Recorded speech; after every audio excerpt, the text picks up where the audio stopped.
Vivian Cross didn't knock. She never did anymore. She walked through the front door of the Moretti mansion like she owned every square foot of marble beneath her heels. Because for all practical purposes, she did. In her left hand, a manila envelope, fat with legal paperwork. In her right, a house key she'd had cut 3 weeks ago without telling anyone. Serena Valle Moretti was 8 months pregnant, standing in the kitchen in her socks, a half-eaten bowl of soup gone cold on the counter beside her, when Vivian set the envelope down in front of her. "Dante wants you out by noon," Vivian said. No apology, no softening, just the flat, administrative delivery of a woman who had already decided this was settled. "There's a car arranged. Whatever fits in 2 bags goes with you. The rest stays." Serena looked at her, then at the envelope, then at the belly she could no longer see past. She put her hand on the counter to keep from swaying. If that were your home, your marriage, your child growing inside you, what would you do? If this story already has your blood pressure rising, you're not alone. Hit that like button, subscribe so you never miss what comes next, and drop your city or country in the comments right now. I want to see exactly how far this story travels. Because what Serena's 4 brothers do when they find out? That part changes everything. Now, let's go back to where it all started, because the worst betrayals never begin with an enemy. They begin with someone you chose to love. Serena Vale had a rule she kept from the time she was 22 years old and newly licensed. She did not bring her work home with her emotionally. The blood, the screaming families in waiting rooms, the child she lost on a gurney at 2 in the morning on a Tuesday when the attending was stuck in traffic. All of it stayed in the locker room when she changed out of her scrubs. She'd learned that from her mother, who'd been a floor nurse for 31 years and died with her sense of humor still intact, which Serena considered nothing short of a miracle. She was good at her job, meticulous, calm under the kind of pressure that made other people's hands shake. The other nurses called her the eye of the storm. Not a compliment exactly, more an observation, because Serena had this quality of going very still when everything around her went sideways. She didn't panic, she assessed, she moved. That quality, it turned out, was exactly what attracted Dante Moretti to her. He came into Mercy General on a Wednesday night in February, not as a patient. He came in because one of his men had taken 2 bullets to the lower abdomen in what the police report would later describe as a gang-related altercation, which was the sanitized, bureaucratic way of saying someone had tried to collect on a debt and made the serious error of pulling a weapon first. Dante sat in the waiting room for 4 hours without moving, without speaking to anyone, without looking at his phone. He just sat with his hands on his knees and his eyes on the double doors that led to the surgical wing. Serena noticed him on her break because he was the only person in that waiting room not performing their distress. Everyone else was pacing or crying or scrolling furiously through something on their screens. Dante just sat, still as furniture, dark eyes tracking those doors. She sat down 2 seats away because there was nowhere else, not because she was drawn to him. She was tired. She wanted her coffee to get cool enough to drink without scalding her tongue. He spoke first, which surprised her. "They're not going to tell me anything, are they?" he said. Not a question. "Not if you're not family," she said. "Policy." "I know the policy." A pause. "He's the closest thing I have to a brother." She looked at him sideways. He was wearing a suit that cost more than her monthly rent, no tie, top 2 buttons open. His hands were large and still on his thighs. He had a jawline that looked like it had been carved out of something that didn't apologize for existing, and dark circles under his eyes that suggested he hadn't slept properly in several days. He didn't look like a man who was used to waiting. He looked like a man making himself do it anyway. "What's his name?" she asked. "Marco." "I'll see what I can find out," she said, and stood up. She didn't know why she said it. She wasn't working the surgical floor that night, had no actual authority to get information. But she went to the desk and asked, and it turned out one of the surgical nurses was a woman she'd trained with, and 3 minutes later she came back and told him Marco was out of surgery, stable, and being moved to recovery. The look on Dante Moretti's face when she said that, the way something tightly coiled in his shoulders finally released, that was the thing that stayed with her. Not his looks, not the suit. That one moment of genuine, ungoverned relief in a man who looked like he'd made a career of governing everything. She should have walked away after that. She didn't. They had coffee twice before she knew his last name. By the time she searched it, she'd already told him things about herself she didn't tell most people. About her mother's death, about her 3 brothers who called her too often, and her youngest brother Joey, who called her not enough. About the way she sometimes sat in her car for 10 minutes after a bad shift before she could make herself drive home. Dante listened like listening was a skill he'd practiced. He asked follow-up questions. He remembered details. He called when he said he would call. She knew what Moretti meant in certain circles of this city. She wasn't naive. She grew up in a neighborhood where you learned the difference between the kind of trouble that drove nice cars and the kind that took the bus, and you understood that both kinds would burn your life down if you let them close enough. She let him close anyway, because he was tender with her in a way she hadn't expected from a man like him, because he never lied to her face. Not then, not in those early months, because when she told him she needed him to be honest with her about what his life actually was, he sat with her for 3 hours in her small apartment kitchen and laid it out. Not all of it. She understood there were things he wouldn't say, but what he gave her was more than she'd gotten from the man before him who'd seemed perfectly ordinary and turned out to be something else entirely. She was 34. She was tired in a specific way that had nothing to do with her shifts. She chose him. The wedding was small by his standards, which meant 40 people instead of 400. Her brothers came. Marcus, the oldest, who'd done 2 tours overseas and came back with a stillness in him that was different from Dante's stillness, but rhymed with it in a way that made Serena uneasy. Daniel, the lawyer, who shook Dante's hand and then spent the reception asking careful, pleasant questions that were not as casual as they sounded. Eli, the financier who arrived late, ate everything and said almost nothing until the drive home, when he reportedly told Marcus he didn't like the numbers he'd seen in the property records. And Joel, the youngest, who'd grown up running with a rougher crowd before he'd straightened out, who understood the architecture of men like Dante from the inside, who drank 2 glasses of champagne and kept his mouth shut all night because Serena had asked him to. None of them tried to stop it. She was their sister, not their property. But she knew they watched. The first year was good. She kept her job at Mercy General because Dante never once suggested she quit, which she'd been braced for and was grateful he hadn't done. He traveled frequently, disappeared for stretches she'd learned not to question too closely. But when he was home, he was present in a way that felt real. He cooked badly and knew it and laughed about it. He called her from airports at midnight just to hear her voice. He kept a photo of her on his desk, the one from their first camping trip, her hair a complete disaster, and her laughing at something he'd said. And she'd seen him looking at it when he thought she wasn't watching. She got pregnant at 14 months into the marriage. Not planned. She told him over dinner, watching his face, waiting for the calculation she sometimes caught behind his eyes, when something complicated landed in his lap. He cried. Not dramatically. Dante didn't do dramatic. Just this sudden brightness in his eyes and a long, slow exhale. And then he reached across the table and put both his hands over hers and held them until the food went cold. That was the moment she'd thought, this is going to be all right. Whatever else he is, this part is going to be all right. She was wrong, but she wouldn't understand how wrong for another 4 months. Vivian Cross came into Dante's operation 18 months before Serena's pregnancy. She was 31, Yale Law, second-generation Colombian-American, fluent in 4 languages and functionally competent in a 5th.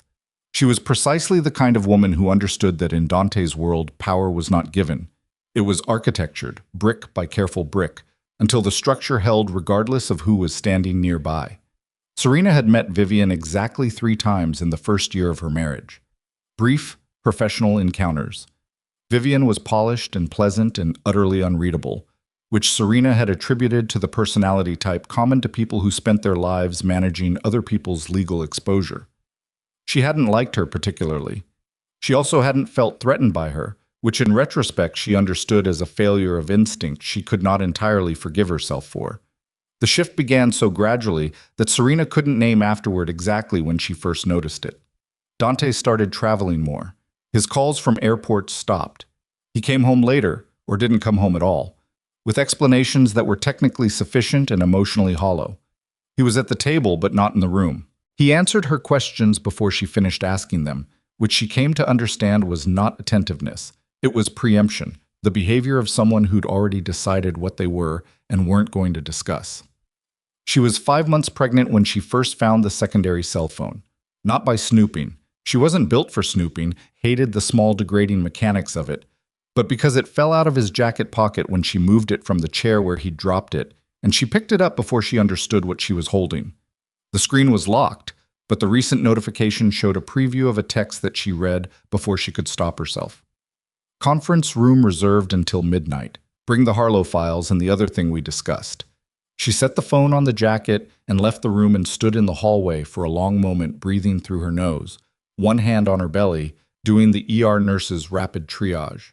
What do I know for certain? What am I assuming? What do I need more information to assess? She knew. Secondary phone, hidden. She was assuming infidelity. She needed more. She didn't confront him that night. She waited, which was harder than confronting because waiting meant sitting next to him at dinner and listening to him talk about a property deal in Charleston and laughing at the right moments and not letting her face show any of the cold arithmetic running behind it. She had been a fool, but she was not going to be a hysterical fool. There was a difference, and it mattered to her. 2 weeks later, she had confirmation she hadn't wanted, not through a private investigator or a dramatic confrontation, through Dante's housekeeper, a 63-year-old Puerto Rican woman named Alma, who had worked in that house for 11 years before Serena arrived, and who had watched the machinery of the Moretti household with the quiet, detailed attention of someone who understood that knowledge was a form of protection. Alma knocked on Serena's bedroom door at 6 in the morning before Dante was awake, and handed her a folded piece of paper without a word. Then she turned and walked back down the hall. On the paper, in Alma's careful handwriting, was a date, a hotel name, a suite number, and the words, "She was there when he came back from your hospital appointment. She had a key." Serena sat on the edge of the bed and read it 4 times. Then she folded it carefully and put it in the zippered interior pocket of her overnight bag and went into the bathroom and turned on the shower and sat on the tile floor under the hot water until her legs stopped shaking. The hospital appointment Alma was referencing was Serena's 20-week anatomy scan, the one she'd asked Dante to come to, and he had, and he'd held her hand during the ultrasound and pointed at the grainy image on the screen and said, "That's her nose," in a voice she'd never heard from him before, soft and unguarded and young-sounding. She had cried in the car on the way home, and he had kept one hand on her knee the whole drive. He had gone straight from that appointment to a hotel suite where Vivian Cross was waiting with a key. She told no one, not her brothers, not her one close friend from nursing school who would have driven to her house that same day and probably done something inadvisable. No one. Because she needed to think before she acted, and thinking required silence, and silence required that she not break apart before she'd figured out what she was going to do. What she did, over the following 3 weeks, was watch.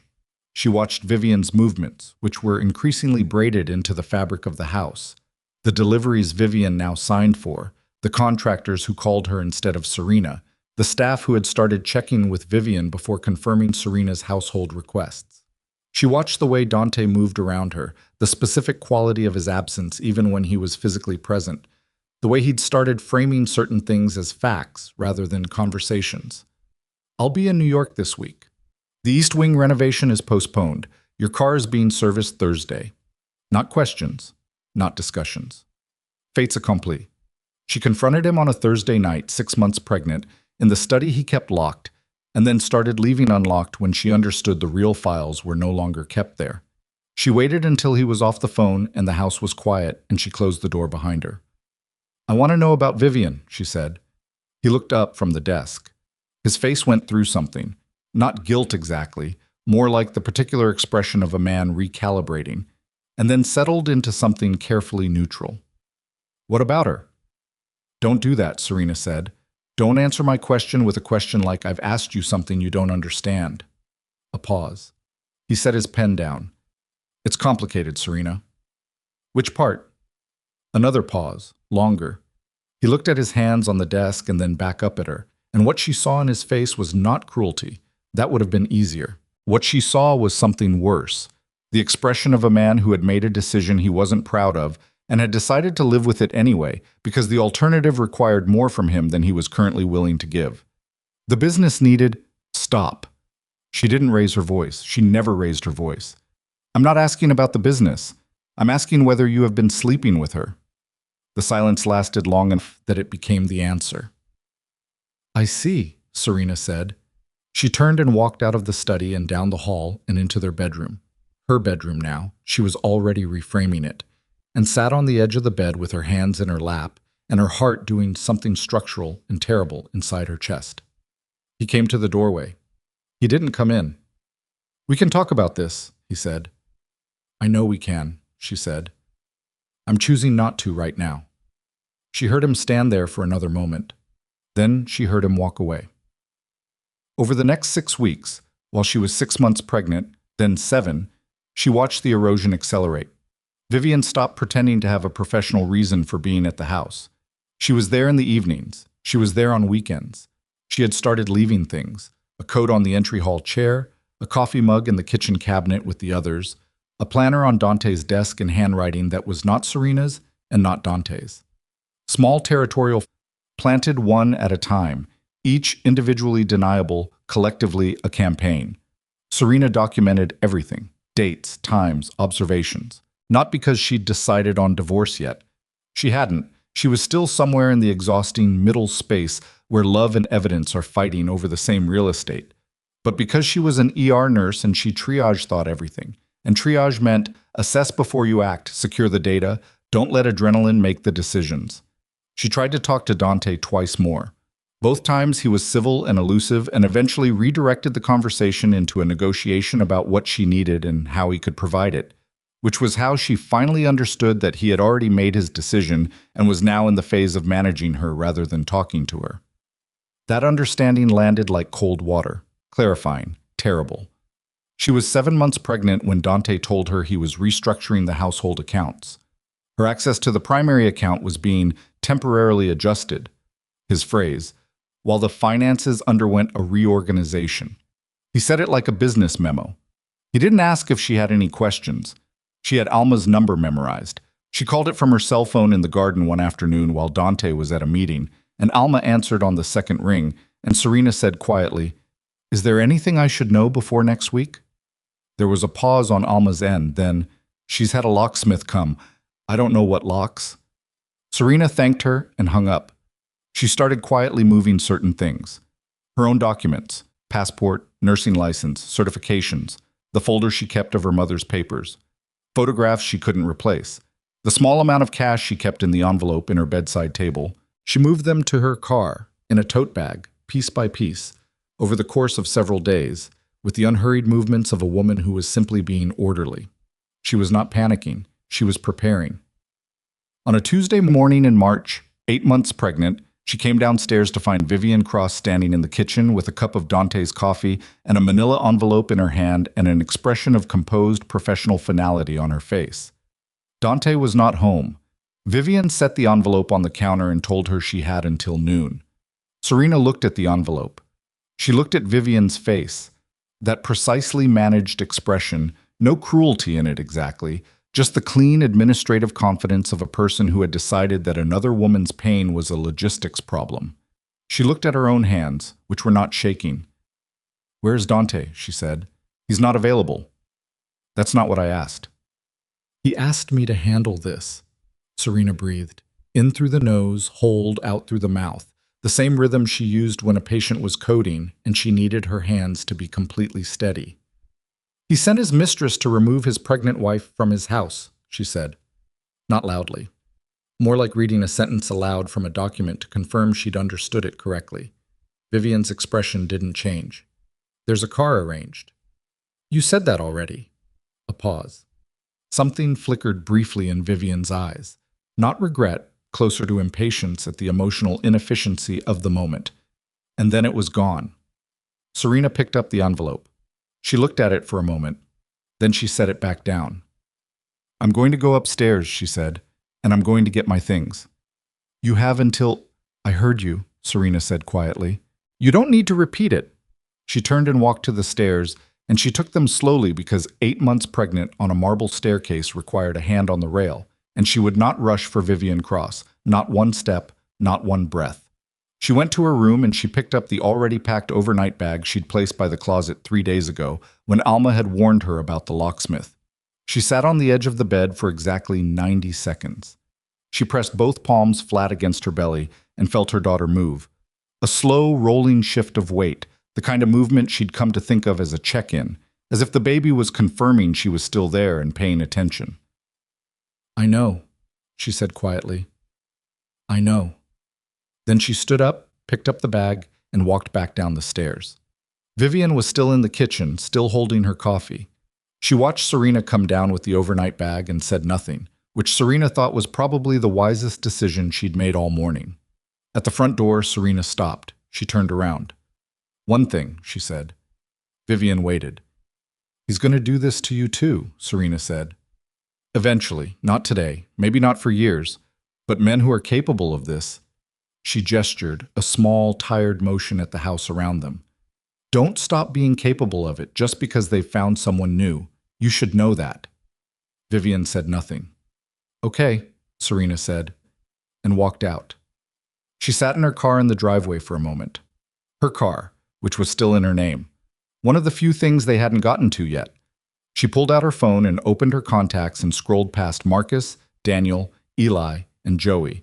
And then she put the phone back in her bag without calling any of them. Not yet. She needed to figure out where she was going first. She was backing down the driveway when she heard a knock on her passenger window. She stopped. It was Alma, standing in the cold in her house slippers, holding a folded piece of paper in a small bag. The brown paper grocery kind, folded at the top. Serena lowered the window. Alma leaned in. "You come to my sister's house," she said. It wasn't a question. "She has the spare room. No stairs. Quiet." Serena opened her mouth and then closed it. "I wrote the address," Alma said, pushing the paper through the window. "And I made you food. Don't eat that drive-through. It's not good for the baby." Serena took the paper and the bag and sat there for a moment looking at this 63-year-old woman in house slippers who had just become the most reliable person in her life. "I'll pay you back," Serena managed. "You pay me back by letting me meet her when she arrives," Alma said. "Now drive." Before she looks out the window. Serena drove. She didn't cry until she was 4 blocks away, stopped at a red light, one hand still on her belly. And even then it was the specific, limited kind of crying she allowed herself.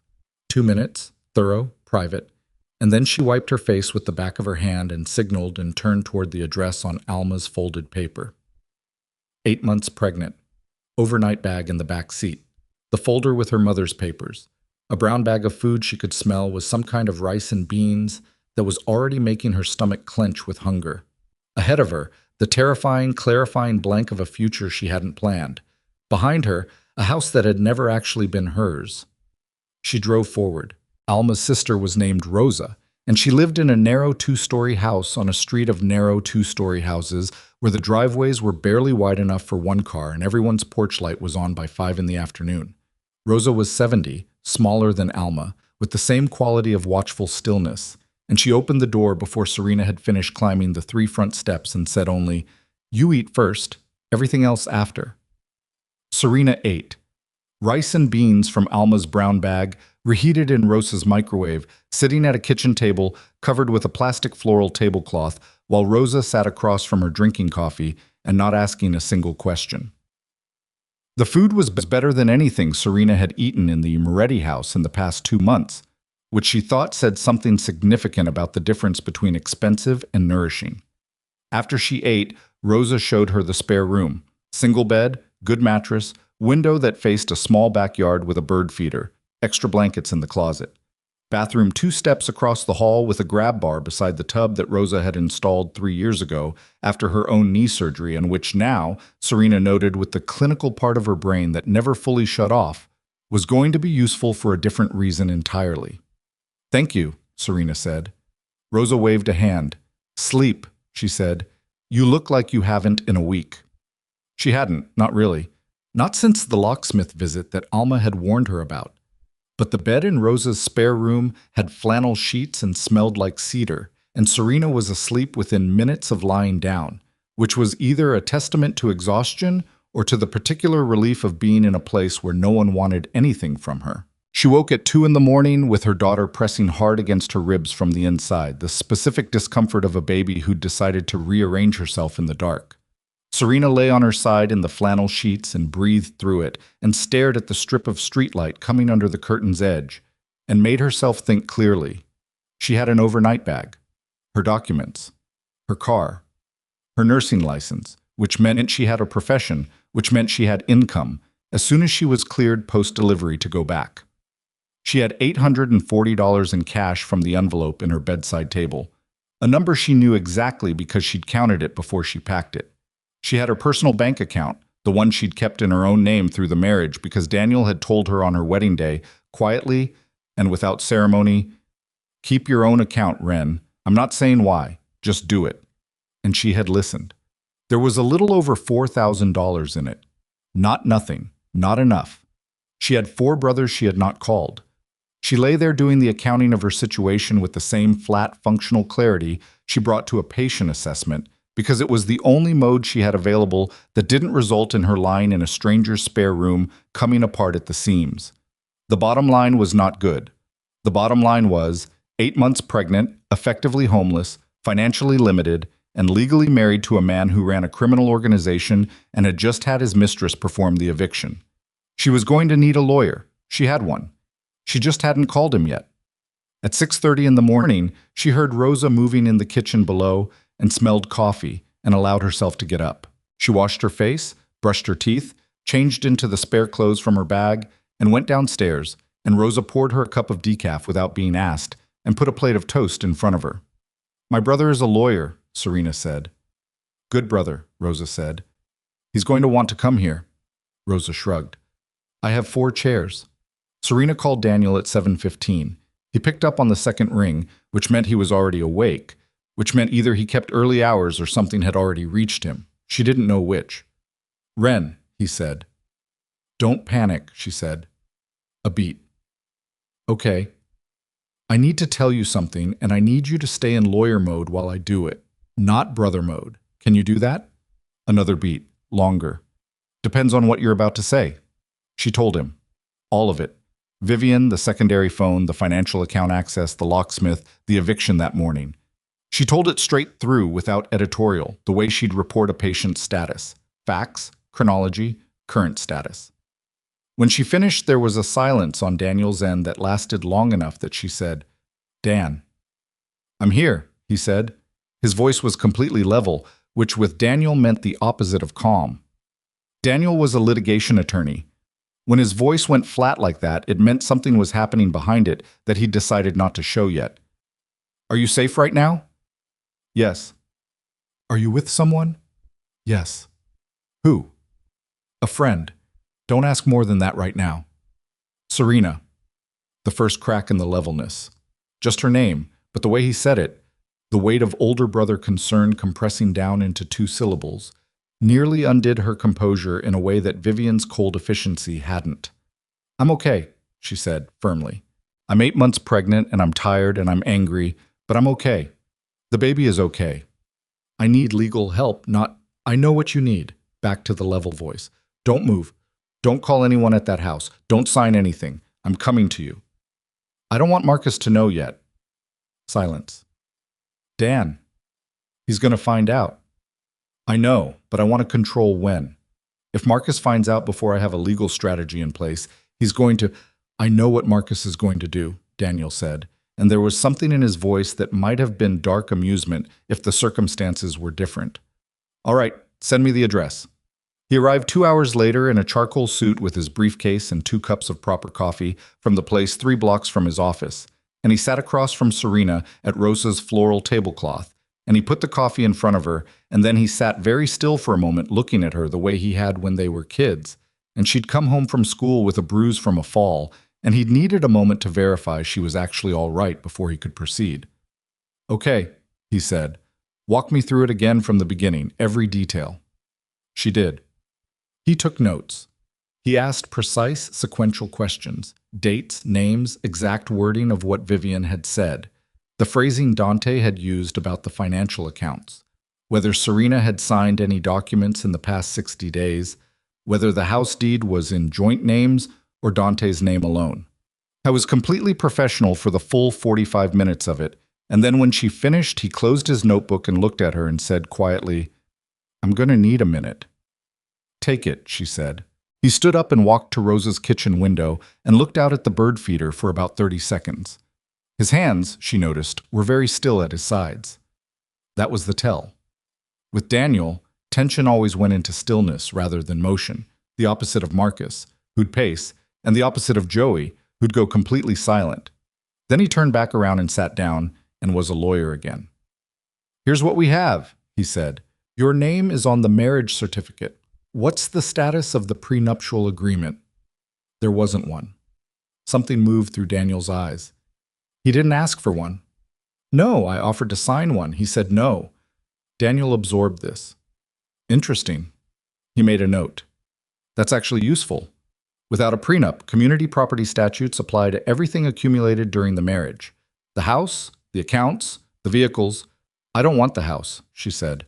"Serena, I don't want anything of his. I want support for the baby, and I want out." Daniel looked at her steadily. "I hear you, but you're going to let me determine what leverage we have before you decide what you want to use. Will you do that?" She held his gaze for a moment. Then, "Yes." "Good." Another note. "Now, the nature of Dante's business. You said you know what he is." "Yes." "Specifically, what do you know specifically?" She looked at her coffee cup. "Enough." "I need more than enough." She looked back up at him. "I know about the Callaway port arrangement. I know about the shell structure he uses for the construction companies. I know there's a federal agent he pays in cash because I saw the envelope once, but I don't know the agent's name." Daniel set his pen down very carefully.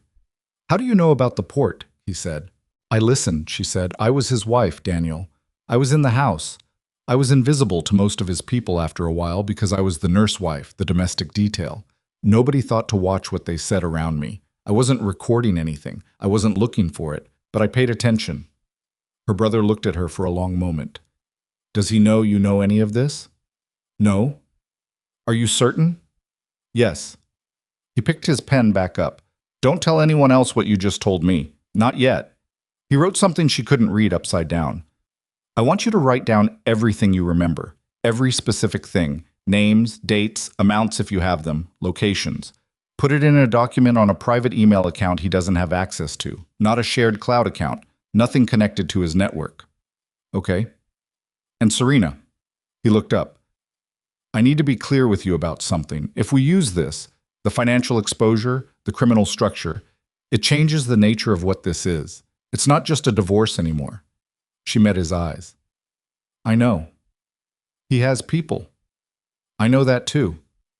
Are you prepared for what—" "He put his mistress in my house while I was 8 months pregnant with his child," she said quietly, "and had her tell me I had until noon to leave. So yes, I'm prepared." Daniel was quiet for a moment.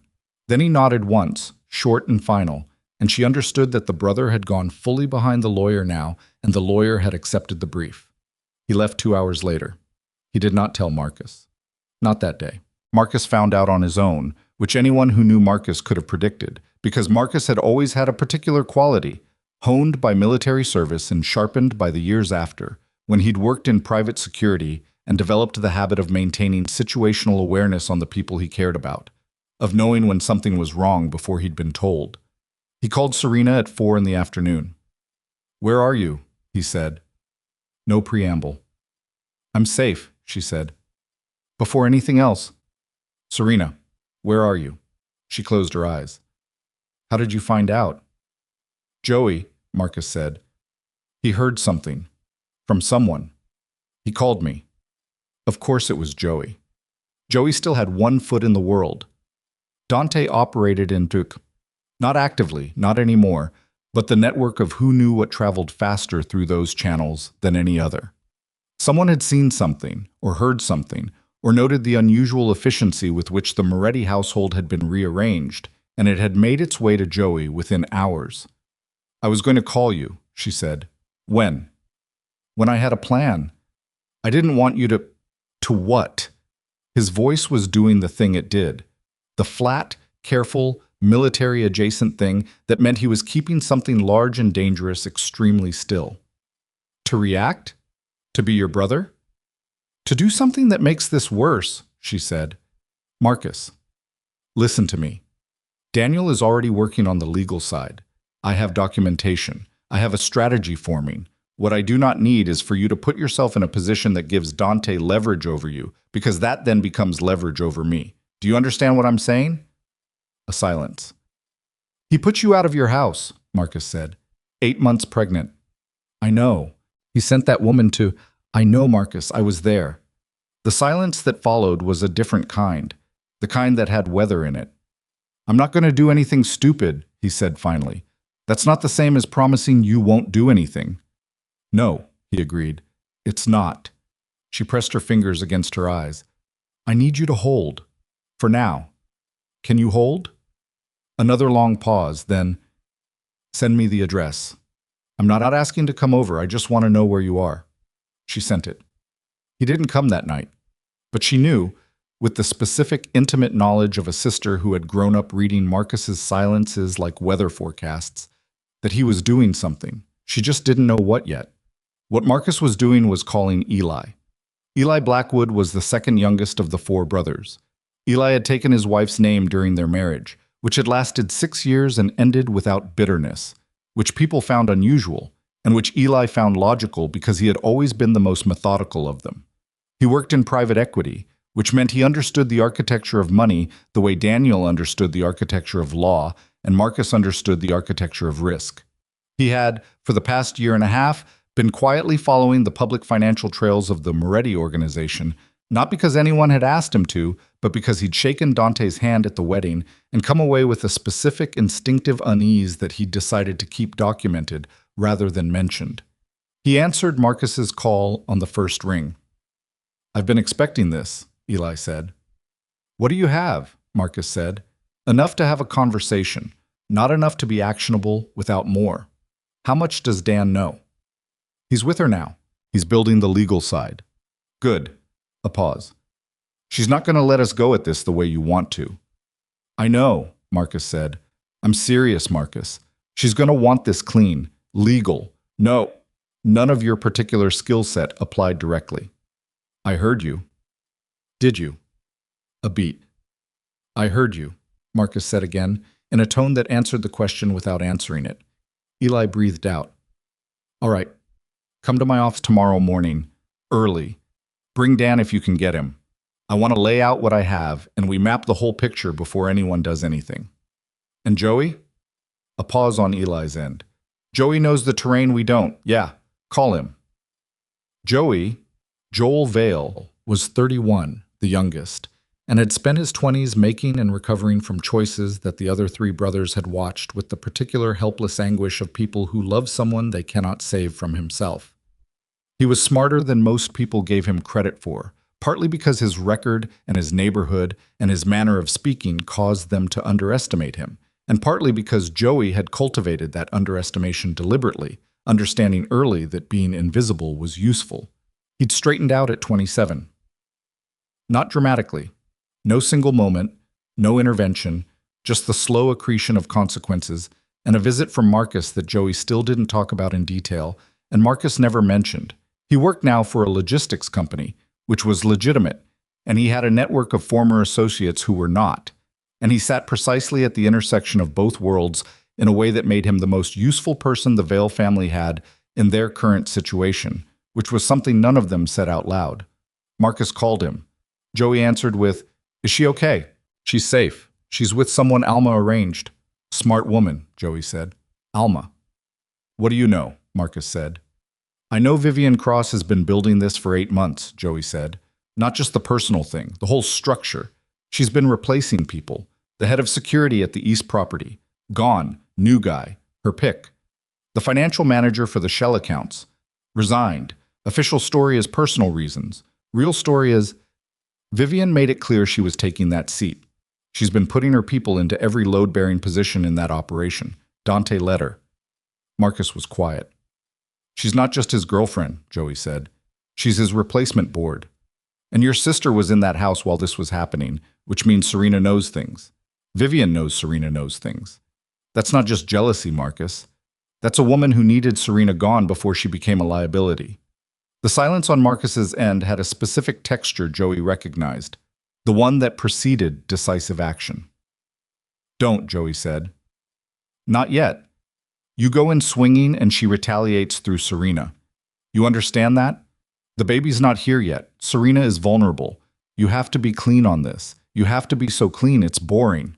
I know, Marcus said. Say it like you mean it. I mean it, Joey exhaled. Eli's the play. The money is the play. Men like Dante, violence doesn't scare them. They've built immunity to it. What scares them is exposure, federal, public, the kind that dries up every account and every relationship and leaves them holding nothing but the consequences. A pause. I know people who've watched this man operate for a long time, and they have been waiting for a thread to pull. We pull the right thread and we don't have to do anything except step out of the way. And Serena, Marcus said.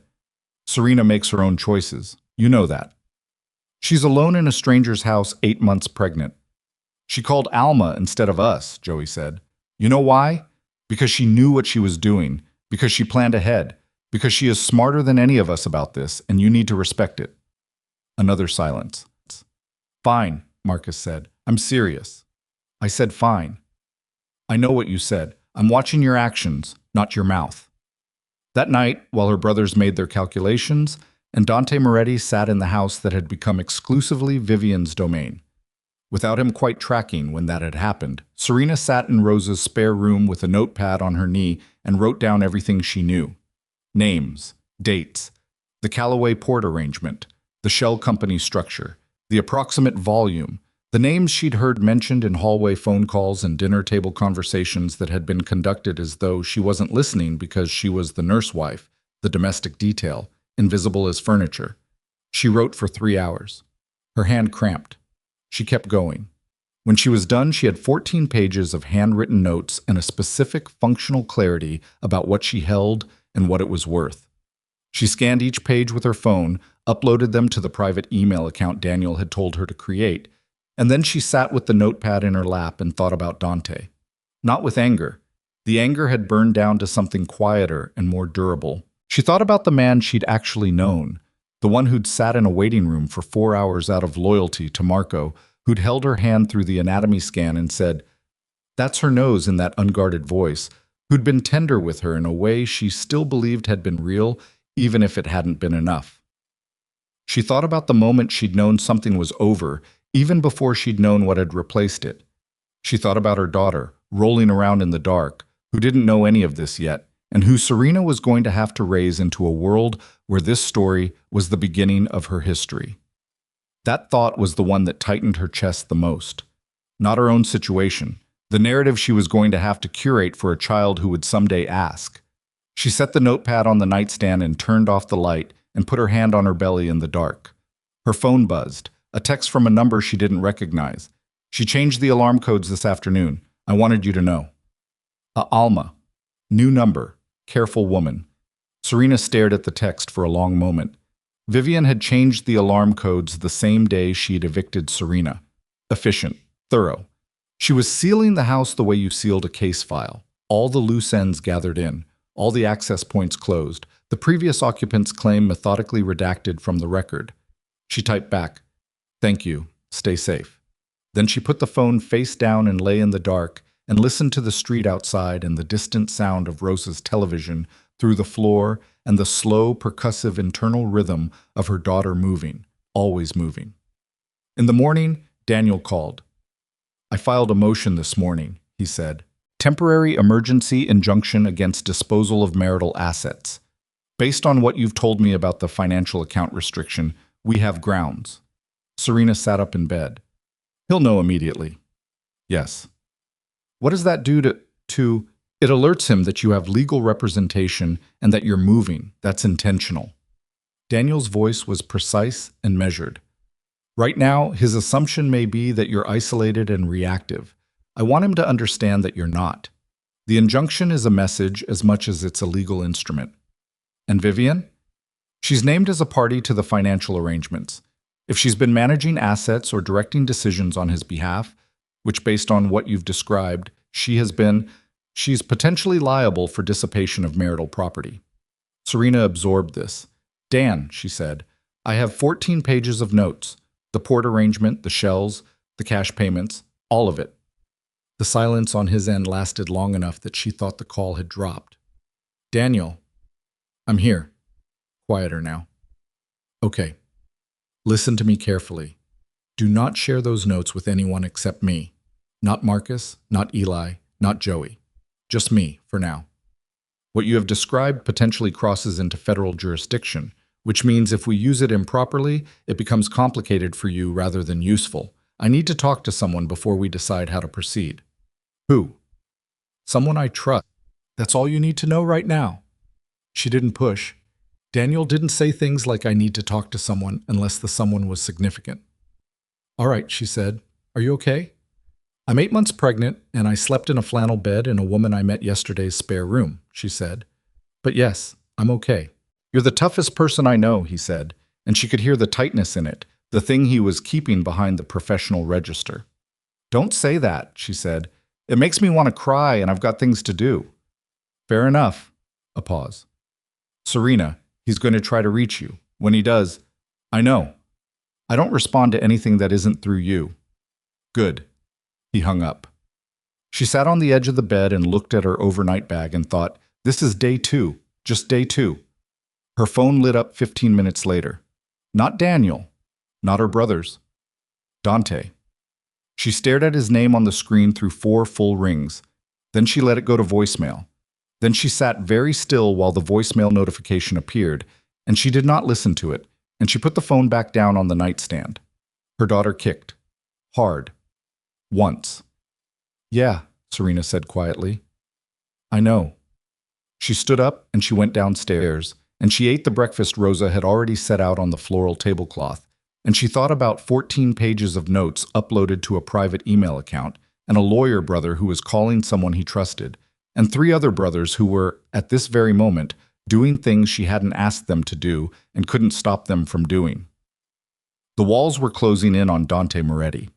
He didn't know it yet, but the motion had been filed, and the thread Eli had been watching for 18 months had just been handed to someone who knew exactly where to pull.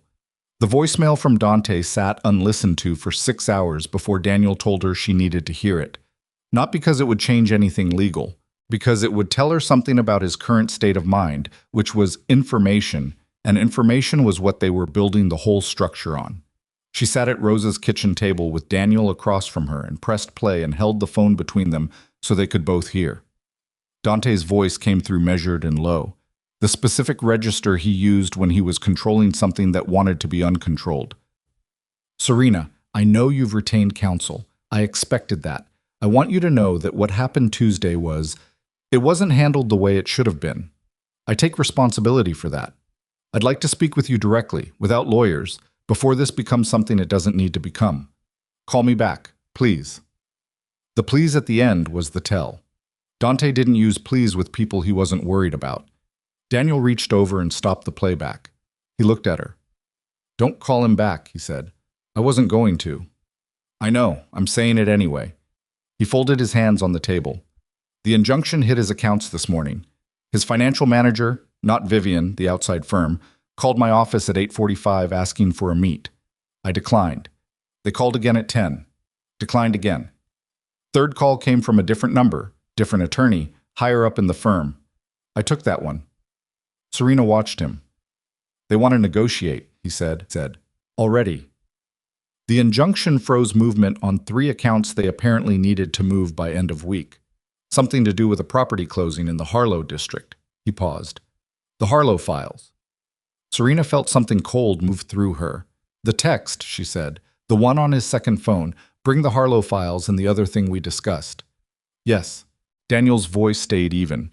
Harlow is not a district. It's a development company. Shell Corporation. 3 layers deep. Eli found it 2 days ago, and I had it confirmed this morning. It's the primary vehicle through which the port money moves into legitimate real estate. The property closing they needed to make this week was moving approximately $4 million from the Callaway arrangement through Harlow into a commercial property purchase. And the injunction stopped it. Froze the account it was sitting in, yes, which means right now Dante has $4 million he cannot touch, a closing he cannot make, and a seller who is going to walk in 48 hours if the funds don't clear. Daniel looked at her steadily. We didn't know about the closing when I filed. This was luck, Serena. Good, specific luck. She sat with that for a moment. What's the other thing? She said. The text said the Harlow files and the other thing we discussed. Daniel's expression shifted. Barely. A small tightening around the eyes. That's what I need to tell you about. And I need you to stay very still when I do. She put her hands flat on the table. Tell me. The person I said I needed to talk to, he said. His name is Thomas Reed. He's a federal prosecutor, Southern District. He's been building a RICO case against the Moretti organization for 14 months. A beat. He already has the Callaway arrangement documented. He has the shell structure. He has most of what you wrote in your 14 pages, and more. Serena stared at him. What he doesn't have, Daniel continued, is the federal agent, the name, the cash payments. That piece, if it exists the way you've described it, is the load-bearing wall of the whole case. Without it, there's the defense argument that everything was conducted through intermediaries without Dante's direct knowledge. With it, with a corrupt federal contact named and evidenced, the conspiracy charge holds at the highest level and the whole structure collapses on him personally. The kitchen was very quiet. Outside, a bird hit the feeder and knocked it sideways, and Rosa's wind chime rang once against the eave. He wants to talk to me, Serena said. He wants to know if you can identify the agent. She thought about the envelope. Brown, letter-sized, unremarkable. She had seen it twice. Both times in Dante's study, both times in the hands of a man she'd noticed because he was the only person who ever came to the house through the back entrance, not the service entrance, the garden gate that required a specific code, which meant Dante had given it to him. Medium height, mid-50s, gray at the temples, a way of carrying himself that she had clocked immediately as law enforcement without being able to say why. The second time she'd seen him, he'd looked up and their eyes had met for just a moment, and she'd looked away and kept walking and filed it in the part of her brain where she put things she wasn't ready to examine yet. She had never seen a badge. She had never heard a name. But she had seen his car. Both times it had been parked 2 houses down, not directly in front, and the second time she'd noted the plates because she was an ER nurse and she noticed things and she had good spatial memory, and her brain had simply recorded them without asking her permission. She'd written them in her 14 pages. She hadn't known why they mattered. She'd written them anyway. I might be able to identify the car, she said carefully. Daniel looked at her. How? I wrote down a plate number in the notes. I wasn't sure why. I just recorded it. Her brother was absolutely still for a moment. Then he said, Serena, those plates, if they run to a federal employee, that is the other thing. That is what Vivian was going to bring to Dante. Not just the Harlow files, evidence that someone has been tracking the federal contact. Someone inside the organization already knows they have a liability. And if Vivian knows, and she's been building her own position. He stopped. She's not protecting Dante, Serena said slowly. She's building a file of her own, in case she needs it. Daniel's jaw tightened. She's been documenting his vulnerabilities. The port arrangement, the federal contact, the shell structure. She has all of it, not to expose him, to own him. He paused. Or to walk away clean if the whole thing falls. The weight of it settled over the kitchen table between them. She's been 2 moves ahead of everyone, Serena said, including Dante. He doesn't know. I don't think so, no. Serena looked at her hands on the table, flat and still, the way she kept them when a situation went suddenly and catastrophically sideways in a trauma bay. Assess, don't react, move correctly. She needed me out of that house, Serena said, not just because of Dante, because I was the one variable she couldn't control. She didn't know what I'd seen or heard or written down. I was a potential liability to the whole architecture she's been building. Yes, this was never just about replacing me in his bed. No, Daniel said, it wasn't. She breathed in slowly, out. When does Reed want to meet? As soon as possible, his words. Does he know I'm 8 months pregnant and currently living in someone else's spare room? I told him, he said, and I quote, I'll come to her. She almost laughed. Not quite. Set it up, she said. Thomas Reed was not what she'd pictured. She'd pictured sharp suits and prosecutorial authority, the particular brand of federal swagger she'd seen in the few agents who'd come through Mercy General over the years with questions about shooting victims. Reed was 53 and wore a sport coat that had seen better days and brought his own coffee in a thermos, which she respected. And he sat at Rosa's kitchen table like he'd sat at 100 kitchen tables in the course of his career, which he probably had. And he looked at her with the direct assessing quality of someone who was very good at determining quickly whether a person was telling the truth. "Mrs. Moretti," he said. "Vale," she said. "I'm going back to Vale, but not yet legally, so whatever's easier." Something in his face acknowledged that without making a production of it. "Thank you for meeting with me." "You have 14 months of work on this case," she said. "I have 14 pages of notes, and a plate number I wrote down because my brain doesn't throw things away. Let's figure out if they're useful to each other." He opened his laptop. He turned it to face her. "Tell me if you recognize this man." The photograph was taken from distance, slightly grainy, a man getting into a dark sedan outside what looked like a parking structure. Medium height, mid-50s, gray at the temples, that specific quality of physical carriage. "Yes," she said. "How many times did you see him?" "Twice. At the house. Garden gate entrance. He came after dark both times." "Did you hear a name?" "No." "Did you see any documentation? Badge, ID, anything?" "No." "The plate number you wrote down, do you have it in front of you?" Daniel passed her the printed copy of the notes page. She found it and read it out. Reed typed without reacting, which told her he already knew what it would come back to and was confirming rather than discovering.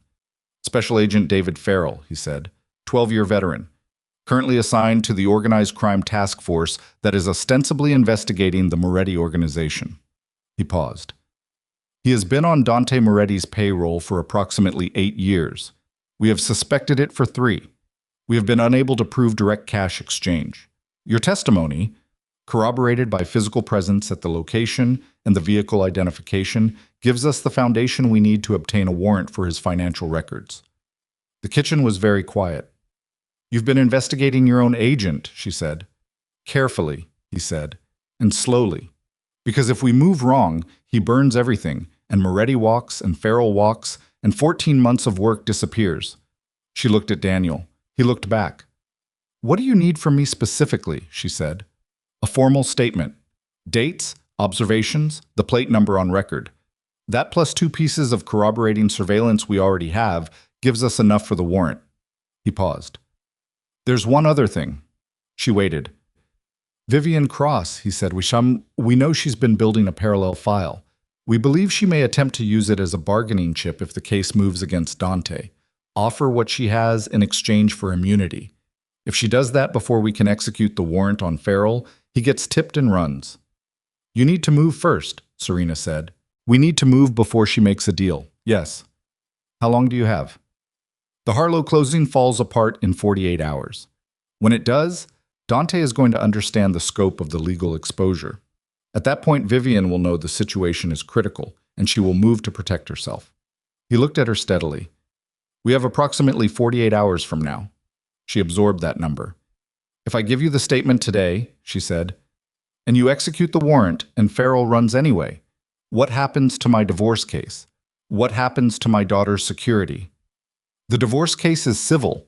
It runs parallel to federal prosecution. The marital assets are already frozen by your injunction.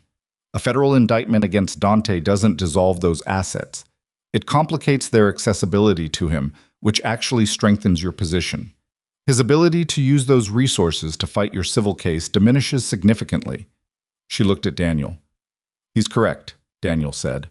She looked back at Reed. "Give me an hour," she said. "I need to think." He stood immediately. No pressure, no hesitation. "I'll be outside," he said, and he picked up his thermos and went out to Rosa's small backyard without being asked. She sat across from Daniel. "Walk me through the worst case," she said. She gives her statement. Reedy gets his warrant. Farrell is tipped before they can execute and destroys evidence. The RICO case weakens. Dante's defense survives. He walks on the federal charges. And the civil case? Still active. The injunction still holds. We still have the marital asset argument. He paused. But without the federal indictment, his ability to resource a fight against us increases. It becomes a longer, more expensive, more dangerous process. Dangerous, she said. He has people, Daniel said. Flat. Not dramatic, just true. She sat with that. Best case, she said, Reed gets the warrant. Farrell doesn't run. Farrell flips because people like Farrell always flip when they see the full weight coming at them. Dante is indicted on RICO charges within 60 days. The federal case freezes his operation entirely. His ability to fight the civil case, influence anything, apply pressure of any kind, gone. He's managing a federal defense with whatever lawyers aren't already conflicted out of his orbit. Daniel looked at her. And you negotiate the divorce from a position of complete strength with a man who has no leverage left. She thought about her daughter, rolling in the dark, the anatomy scan. That's her nose. She thought about the envelope in Dante's study. She thought about Vivian Cross standing in the kitchen with someone else's coffee saying he's not available with the clean administrative confidence of a woman who had been building toward this for 2 years, who had moved Serena out of her own house like a chess piece, who had thought of everything except the possibility that the invisible woman at the dinner table had been paying attention the whole time. She stood up. She went to the back door and opened it. Reed was standing by the bird feeder with his thermos, looking at the street beyond the fence. "Mr. Reed," she said. He turned. "Come back inside," she said. "I'll give you the statement." She gave it in Daniel's presence, recorded, formal, 2 hours of precise recollection delivered in the same flat clinical register she used when documenting patient status. Because this was what she had: the ability to stay functional when the stakes were highest, the quality that had made people call her the eye of the storm, which she was beginning to understand was not a personality quirk, but a survival skill she'd been building her whole adult life without knowing she'd need it for exactly this. When it was done, Reed closed his laptop and looked at her with the first expression she'd seen from him that wasn't strictly professional. "You understand that once this moves, it moves fast," he said. "Yes. If Dante or Vivian figure out that the statement has been made, I understand the risk. You should not be alone." "I'm not alone," she said. He nodded. He left. Daniel stayed. That night, Marcus arrived at Rosa's house without calling first. He knocked, which meant he was exercising restraint. Rosa let him in and pointed up the stairs without being asked, and he came to the door of Serena's room and stood in the doorway with his hands in his jacket pockets and looked at her sitting on the bed with her back against the headboard and her hands on her belly. "Dan told me," he said. "All of it?" "Enough." She looked at him. Marcus, 6'2", had a scar above his left eyebrow from a roadside incident overseas that he'd described to her once in about 12 words and never mentioned again. He looked like their father, which was both comforting and complicated, and he looked right now like a man who had been holding something extremely large and dangerous still for several days and was running low on the specific discipline that required. "I gave a statement to a federal prosecutor this afternoon," she said. "The case is moving. The legal and federal tracks are running. Everything is in motion." He looked at her for a long moment. "And you're okay," he said. "I'm 8.5 months pregnant, and I gave a 2-hour recorded statement, and I haven't cried since the car on day 1, and my back is killing me," she said. "But yes." He crossed the room and sat on the edge of the bed, and she leaned against his shoulder. Because some things transcend being the eye of the storm. And he put his arm around her carefully, mindful of the geography of late pregnancy, and they sat like that without talking for a while. "She's going to have good uncles," Serena said finally. "The best," he said, immediately, no hesitation, and she felt him mean it in his chest. She almost told him about Farrell, about the 48 hours. She didn't, because Marcus knowing about a corrupt federal agent under time pressure was a combination of variables she wasn't prepared to manage. She said instead, "Don't do anything, Marcus. I need you to promise me." He was quiet. "For her," she said, her hands on her belly. "Not for me. For her. She needs you available, present, not in a situation that puts you anywhere near this legally. Promise me." Another long silence. She felt him breathe. "I promise," he said. She believed him. At 2 a.m, her phone lit up with a text from Daniel. "Warrant issued. Executing at Yo 600. Stay where you are. Don't call anyone." She stared at the screen until it went dark. 48 hours had become 8. She set the phone on the nightstand and lay in the dark and tried to sleep, and couldn't, so she lay still instead and listened to the street and Rosa's wind chime, and her daughter moving, always moving, and she thought, "This is happening. This is actually happening." At 5:57 in the morning, her phone rang. "Daniel." She answered before the second ring. "They went to Farrell's house at 6, Daniel said. His voice was doing the flat, careful thing. "He wasn't there." She sat up. He wasn't there, Daniel repeated. His car is gone. His wife says he left at 4 in the morning and told her it was work. She hadn't heard from him. The cold moved through her fast and complete, from her sternum outward. He was tipped, she said. Yes.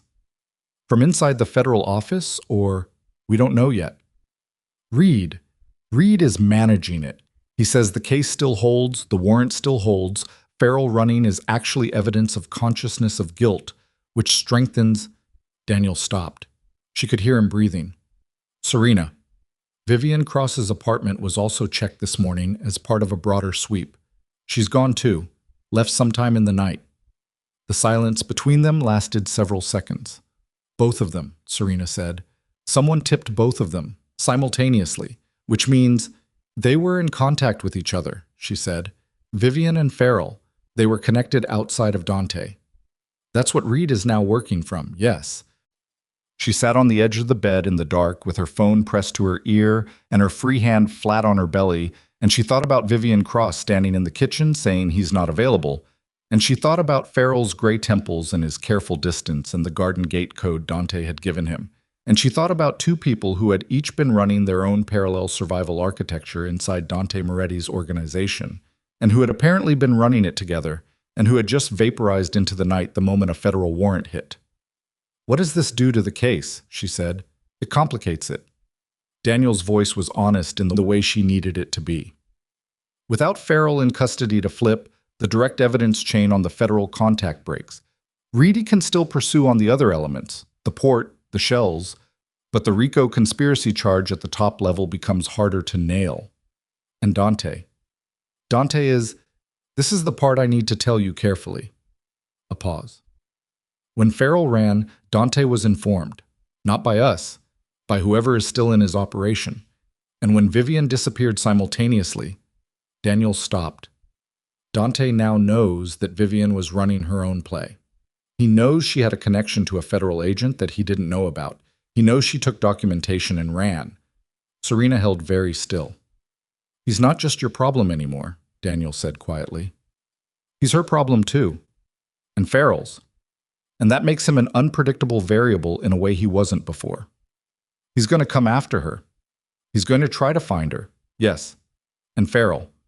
Because they have documentation of his operation that is now loose in the world, and he doesn't control it. And me, she said. Daniel was quiet for a moment. You gave a federal statement. That's a matter of legal record. He cannot undo that, but you're the one person who gave that statement voluntarily, which means you're the one person whose cooperation is visible. Another pause. I don't think you're in physical danger. I want to be clear. I genuinely don't think he would. You don't know what he'd do right now, she said. You said it yourself. He's unpredictable. Yes. She stood up from the bed. Her back ached and her ankles were swollen, and she was 8.5 months pregnant, and her controlled federal strategy had just partially collapsed, and the woman who'd engineered her eviction had vanished into thin air, along with a corrupt federal agent, and her husband now knew that the person he'd trusted most had been building a weapon pointed at his head. I need Marcus, she said. Serena, I know what I said last night. Things have changed. Get Marcus on the phone. A brief pause. He's already in the car, Daniel said quietly. He's been outside Rosa's house since midnight. She stopped. He promised you he wouldn't do anything, Daniel said. He didn't promise he'd leave. She walked to the window and looked down at the street. Marcus's truck was parked directly in front of the house, engine off, and she could see the outline of him in the driver's seat in the dark. She stood at the window with her hand on the glass and her daughter moving against her ribs, and the plan she'd built brick by careful brick shifting beneath her in ways she couldn't fully calculate yet. And she understood with the absolute clarity of someone who had just run out of controlled variables that the next part of this was going to require something different from her. Not the eye of the storm. Not clinical distance and careful documentation. Something rawer than that. Something she'd been keeping in reserve because she'd thought she wouldn't need it. She picked up her phone and called Marcus directly. He answered before it rang. I know, he said. Come inside, she said. She heard the truck door open. Marcus came through Rosa's front door at 6:14 in the morning with his jacket still on and his keys in his hand, and the specific expression of a man who had spent 7 hours sitting in a parked truck, deciding exactly how much patience he had left and arriving at a precise number. Rosa was already awake. Rosa, Serena had come to understand, was always already awake. And she pointed up the stairs without being asked and went back to her kitchen, because Rosa had developed an accurate read of which situations required her presence and which did not. Marcus came up the stairs and into the doorway of the spare room, and looked at his sister standing at the window in the gray early light, and did a rapid assessment the way he always did, the military habit of entering a space and immediately cataloging what was wrong, her color, her posture, the way she was holding her shoulders. "You didn't sleep," he said. "Neither did you." "I slept in the truck. Counts." He came into the room fully and sat in the chair by the window, the only chair, and looked up at her. "Tell me what Daniel told you." She told him. All of it. Farrell gone, Vivian gone, the simultaneous disappearance that meant they'd been connected outside of Dante's knowledge, the way the Rico case's central pillar had cracked without Farrell available to flip, the new unpredictability of Dante now that he understood he'd been played from inside his own operation. Marcus listened without interrupting, which was his discipline. He had learned, somewhere in the years of military service, that interrupting the intelligence briefing was how you missed the detail that mattered most. When she finished, he was quiet for a moment. "Joey," he said, "what about him?" "He needs to know about Vivian and Farrell being connected. He has people in that network. If they surface somewhere together or separately, Joey would hear about it faster than any federal resource Reed can deploy." Serena thought about that. If Joey starts making calls, Dante's people will know he's making them. Joey knows how to make calls that don't announce themselves. She held his gaze. "Call him," she said. Marcus had his phone out before she finished the sentence. Joey answered on the first ring, which meant he hadn't been sleeping either. "Already on it," Joey said before Marcus said anything. Marcus looked at Serena. "He already knows." "Tell him about the connection," she said. Marcus relayed it. There was a brief silence on Joey's end. "That's not a coincidence," Joey said. That's an exit plan. They had a contingency built. If the case moved, they both go. Separately, but toward the same place, or at least the same protection. A pause. "Farrell has federal resources he's been skimming for 8 years. He has money somewhere Dante can't reach. Vivian, she's been building her file for 2 years. She's got the documentation, she's got leverage on people in that organization, and she's got whatever Farrell can provide in terms of, let's say, navigating certain official systems." "She's using him," Marcus said. "They're using each other. That's different." Joey's voice had the quality it got when he was working. Flat, quick, stripped of anything that wasn't functional. "Here's what concerns me. Vivian didn't just take her file when she left. She took everything she had on Dante. Financial records, contact names, the federal connection. If she decides to surface that somewhere that isn't a U.S. federal court, if she sells it or uses it as leverage against Dante directly, in some kind of you-leave-me-alone arrangement, that documentation is loose. And that documentation has Serena's name adjacent to certain things Serena knew about." Serena, who could hear this through the phone clearly in the small room, said, "My name isn't in any of his files." "You don't know what Vivian documented," Joey said. "She watched you for 8 months, Serena. She was cataloging vulnerabilities. You were in that house. You're a potential witness to multiple things. She might have noted that. As insurance." The room got very quiet. "What does that mean practically?" Marcus said. "It means Dante might receive information from Vivian's files or from whatever Farrell carries, suggesting that his wife cooperated with a federal investigation. And when Dante gets that information," Joey stopped. "You need to move her, Marcus. Today. Rosa's address has been the same address for 4 days. If anyone in that organization tracked the housekeeper's movements the day Serena left, they have this address." Marcus was already standing. Serena held up a hand. "Wait." He stopped. "If we run," she said slowly, "we signal panic. And panic changes Dante's calculation. Right now he's managing 3 crises. The Harlow closing collapse, Vivian's disappearance, and the federal warrant that's now public record. If Serena Vale goes underground, he adds a 4th variable, and 4th variables in Dante's world get treated as threats to be neutralized." She was speaking carefully, working it out as she said it. Her back was screaming. She'd been on her feet for 20 minutes and her ankles were registering their objection, and she ignored all of it. "I don't run," she said. "I move once, carefully, to somewhere that isn't reactive, and then we go on offense." Marcus and Joey simultaneously through the phone. Offense. The injunction is still active. Daniel's civil case is still active. Reedy's RICO case is damaged but not dead. Farrell running is evidence, like he said. What we do not have yet is the direct confrontation. Dante hasn't faced us. He's been managing the legal paperwork, the frozen accounts, the professional crisis. He hasn't sat in a room with 4 people who know everything he's done and have the evidence to prove it. A pause. "You want to meet with him," Marcus said. "I want to arrange a meeting, yes, on our terms, with all 4 of you present. Serena, not a confrontation, a negotiation. There's a difference and it matters legally." She looked at Marcus steadily. He's a man who is used to controlling rooms. The moment he walks into a room where he doesn't control anything, where the evidence is on the table and the people across from him aren't afraid of him and have nothing he can threaten, that's when we get what we need. "What do you need?" Marcus said. Quiet. Direct. Full custody. Medical support for the baby, documented and legally enforceable. A clean divorce with the marital assets settled before the federal case can complicate the accounting. She paused. "And I want him to sign while he still has something to sign with. If the federal case accelerates, his assets get seized, and there's nothing left to negotiate." Marcus looked at her for a long moment. "You've been planning this since the kitchen table," he said. "I've been planning this since the car on day 1, she said. "I just didn't have all the pieces until today." Joey's voice came through the phone. "I love her." "Shut up, Joey," Marcus said, but something had shifted in his face. The tightly coiled thing releasing by a degree, the recognition of a strategy he could work with. They moved her that morning. Not far. 2 miles to Eli's apartment, which was on the 14th floor of a building with a doorman and a security desk, and a view of the city that Serena found briefly, disoriently beautiful before she sat down on Eli's couch and let herself feel the full weight of her exhaustion for about 45 seconds.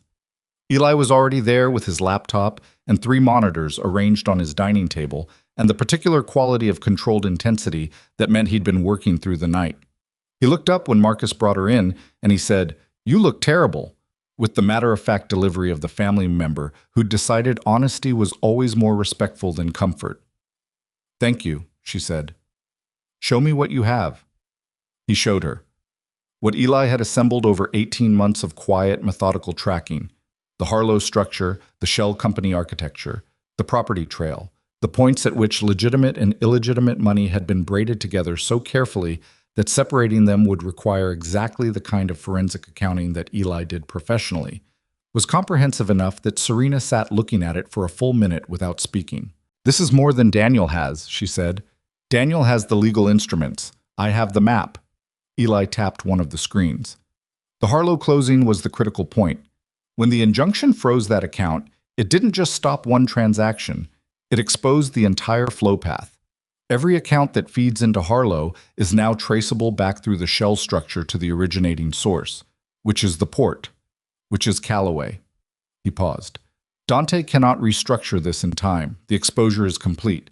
The only variable was Farrell, whether the federal agent could be used to create uncertainty about Dante's direct knowledge. Without Farrell, yes, the RICO conspiracy charge is harder. But the financial fraud case, the money laundering, that's built entirely on what I'm looking at right now, and Farrell's disappearance doesn't touch it. Serena looked at the screens. "He needs to sign before the federal indictment," she said. "Yes, because once the indictment hits, his assets are potentially subject to forfeiture proceedings. What's left for you and the baby becomes legally contested on multiple fronts. How long before Reed indicts? Without Farrell, he needs to rebuild the top of the case. My estimate, 3 weeks to 6 weeks. It won't be the comprehensive RICO he wanted. It'll be a targeted financial fraud and money laundering indictment. Still serious, still career-ending, still years of federal defense." Eli looked at her. "But you have a window, a narrow one." "I know." She pressed her palms against her knees. "Set up the meeting." The meeting took 2 days to arrange because Dante's legal team, 3 attorneys, all of them expensive, all of them aware that their client's situation had become significantly more complicated in the past 72 hours, required a structured proposal before they would confirm attendance. Daniel sent it. 4 pages, precise, laying out the terms under discussion and the evidence that would be presented without specifying its full scope, because you never showed your full hand in the proposal. You showed enough to communicate that the hand was worth taking seriously. Dante's lead attorney called Daniel back within 2 hours. They confirmed the meeting. The location was a conference room in a neutral law firm's offices. Daniel's specification, accepted. On the 18th floor of a building downtown, floor-to-ceiling windows on one side, a long table, 8 chairs. Daniel had been in this room before for other matters, and had chosen it deliberately because the natural light came from the east in the morning, which meant it would be in Dante's eyes if he sat on the conventional side of the table. Small advantages. Everyone counted. Serena arrived first with Daniel and Marcus. Eli came separately with 2 hard drives and a printed binder of financial documentation, organized by date and source. Joey came last, in a jacket she'd never seen on him, his hair cut, looking like someone who had made a deliberate decision about how he wanted to be read in this room. She looked at her 4 brothers arranged around the conference table and felt something move through her chest that was not sentimentality, but was adjacent to it. The specific feeling of not being alone, which she had not allowed herself to fully inhabit since the car on day 1. "Okay," she said. "Here's what we're doing." She stood at the end of the table, both hands flat on its surface, and she walked them through it. What they would show, in what order. What they would not show until it was needed. What she was asking for and what she was willing to accept, and what she would not negotiate on regardless of what was offered. She spoke for 20 minutes without notes, and when she finished, the room was quiet. Marcus said, "If he refuses." "He won't," she said, "if he does." Then Daniel files for full asset disclosure in the civil case. Eli presents his analysis to Reed's office as a supplementary evidence package, and we let the federal process run. She held Marcus's gaze. "But he won't refuse, because by the time he gets to this table, he's going to understand that refusing costs him more than signing." Joey was looking at the table. He said quietly, "He's going to walk in here and look at you." She understood what he meant. "I know," she said. "Can you hold?" She looked at her youngest brother. "Yes," she said. At 10 in the morning, the elevator opened and Dante Moretti walked into the conference room. He came with his lead attorney and 1 other man, not legal staff, someone who stood near the door and didn't sit, whose function was to be present and be noted. And he wore a suit that Serena recognized because she had watched him buy it on a trip to Chicago 14 months ago, which she was aware was a strange detail to notice and could not help noticing. He looked at the room. He looked at the 4 brothers. He looked at Eli's monitors, which were angled toward the center of the table displaying the Harlow structure in full color-coded detail. He looked at the binder. Then he looked at Serena. She was sitting, not standing, because she was 8.5 months pregnant and her body had opinions about standing for extended periods. And she had placed herself deliberately at the center of the table so that looking at the evidence on either side of her required looking through her first. He looked at her for a moment with the expression she had last seen when she'd told him about the pregnancy, something complicated moving behind a controlled surface. And then he sat down across from her, and his lead attorney sat beside him and opened his own binder. "Mrs. Moretti," the attorney said. "Mr. Corrigan," Daniel said. "Thank you for making time." The attorney's eyes moved to Eli's screens. He kept his face professional, but his jaw had tightened by a degree Serena clocked from across the table. He hadn't seen the financial map before. Whatever Dante's team had been preparing for, they hadn't been prepared for the full scope of what Eli had assembled. "I'd like to begin," Daniel said, "with the marital asset schedule. Eli, if you would—" "Wait," Dante said. The room paused. He was looking at Serena. Not the screens. Not Daniel. Her. "I want to hear from her," he said. Daniel said, "That's not—" "It's fine," Serena said. She looked at Dante across the table. Up close, in the morning light that was doing exactly what Daniel had intended and cutting across from the east, he looked like a man who had not slept in 4 days and was running on something that wasn't quite adrenaline anymore, something rawer and more depleted. His jaw carried 2 days of stubble, which was unusual for him. There were marks under his eyes that she recognized as the specific exhaustion of a person managing disasters across multiple fronts simultaneously. She had spent 2 years learning to read his face. She read it now without sentiment and without looking away. "You want me to tell you what I know," she said. He held her gaze. "Yes. You already know what I know, Dante. You know because you know what was in that house, and you know I was in that house, and you know I paid attention. The question isn't what I know. The question is what I've done with it." A pause. "The federal statement," he said. Flat, confirming a fact. "Yes. Farrell. His plate number was in my notes. I didn't know who he was when I wrote it down. I wrote it down because I noticed it, and I don't throw things away." Something moved in Dante's face. Not anger, something more complicated. "That's what you've been doing," he said, "this whole time." "I was your wife," she said. "I was in that house. I was watching because that's who I am. I notice things because I work in an emergency room and people's lives depend on me noticing things. I wasn't gathering intelligence. I was just present, in a way that apparently nobody accounted for." He was quiet for a moment. "Vivian," he said. "Not my problem anymore," she said. "Yours." His jaw tightened once, released. "She took documentation. I know. If she surfaces that, then you have a problem that has nothing to do with me," Serena said. "Your problem with Vivian Cross is your problem. I am not here to help you solve it. I'm here to settle what is mine and what is our daughter's and get out." The word daughter landed on the table between them with a specific weight. His eyes dropped for just a moment, one beat, to her belly, and then came back up. "Show me what you have," he said to Eli. Eli looked at Serena. She nodded. What followed was 40 minutes of Eli walking Dante and his attorney through the financial map with the quiet, precise delivery of a man who had built financial structures and demolished them for a living and had no emotional investment in which function he was currently performing. Dante's attorney interrupted 6 times with technical objections. Eli addressed each one with a specific document reference and moved on. The man by the door stood very still. Dante watched the screens and did not speak. When Eli finished, Marcus opened the second binder, Daniel's legal documents, and slid it across the table, and Daniel walked through the civil case position, the injunction, the community property analysis, the specific requests, full custody of the child, with reasonable visitation subject to conditions that Daniel articulated with the complete specificity of a man who had been thinking about this language for days. Monthly financial support, documented and legally enforceable, indexed for inflation, secured against the marital assets in a structure that the federal case could not touch. A clean division of the specific marital assets Eli had identified as entirely legitimate, a portion of property holdings, a cash settlement, transferred before the federal indictment, and the divorce.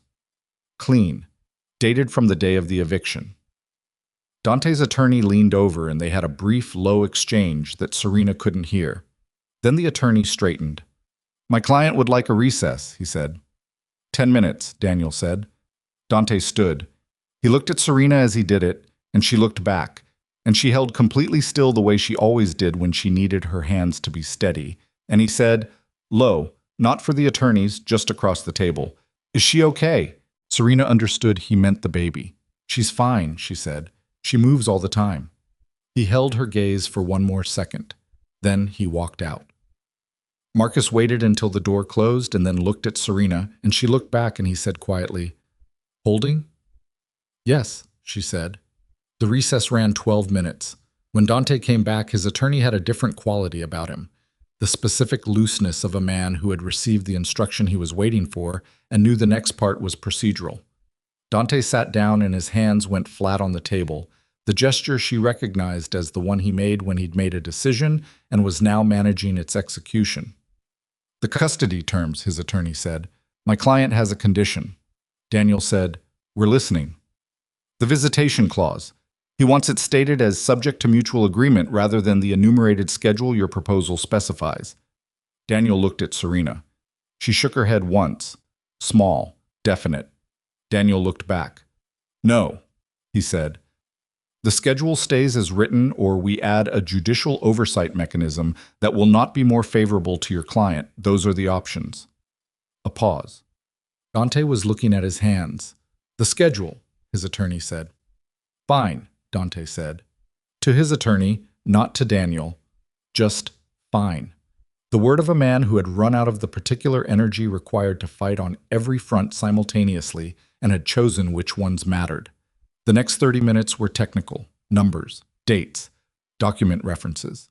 The attorney across the table doing his job, Daniel doing his, Eli providing specific asset valuations when requested. Marcus sat with his arms crossed and said nothing, which was the right thing for Marcus to be doing. And Joey sat at the far end of the table and watched Dante with the steady, calibrated attention of someone who knew the terrain and was monitoring for the moment it shifted. It didn't shift. At 12:41, Daniel slid the signature pages across the table.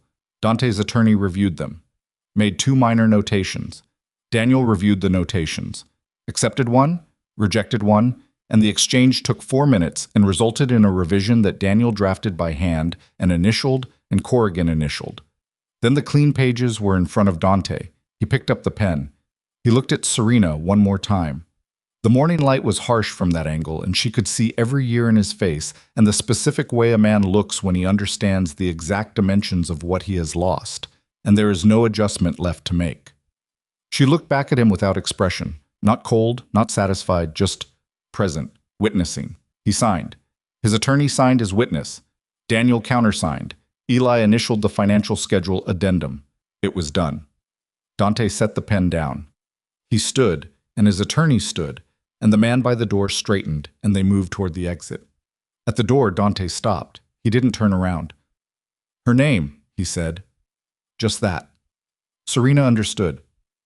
"I haven't decided yet," she said. A beat. Then he walked out. The door closed. The conference room was silent for a moment.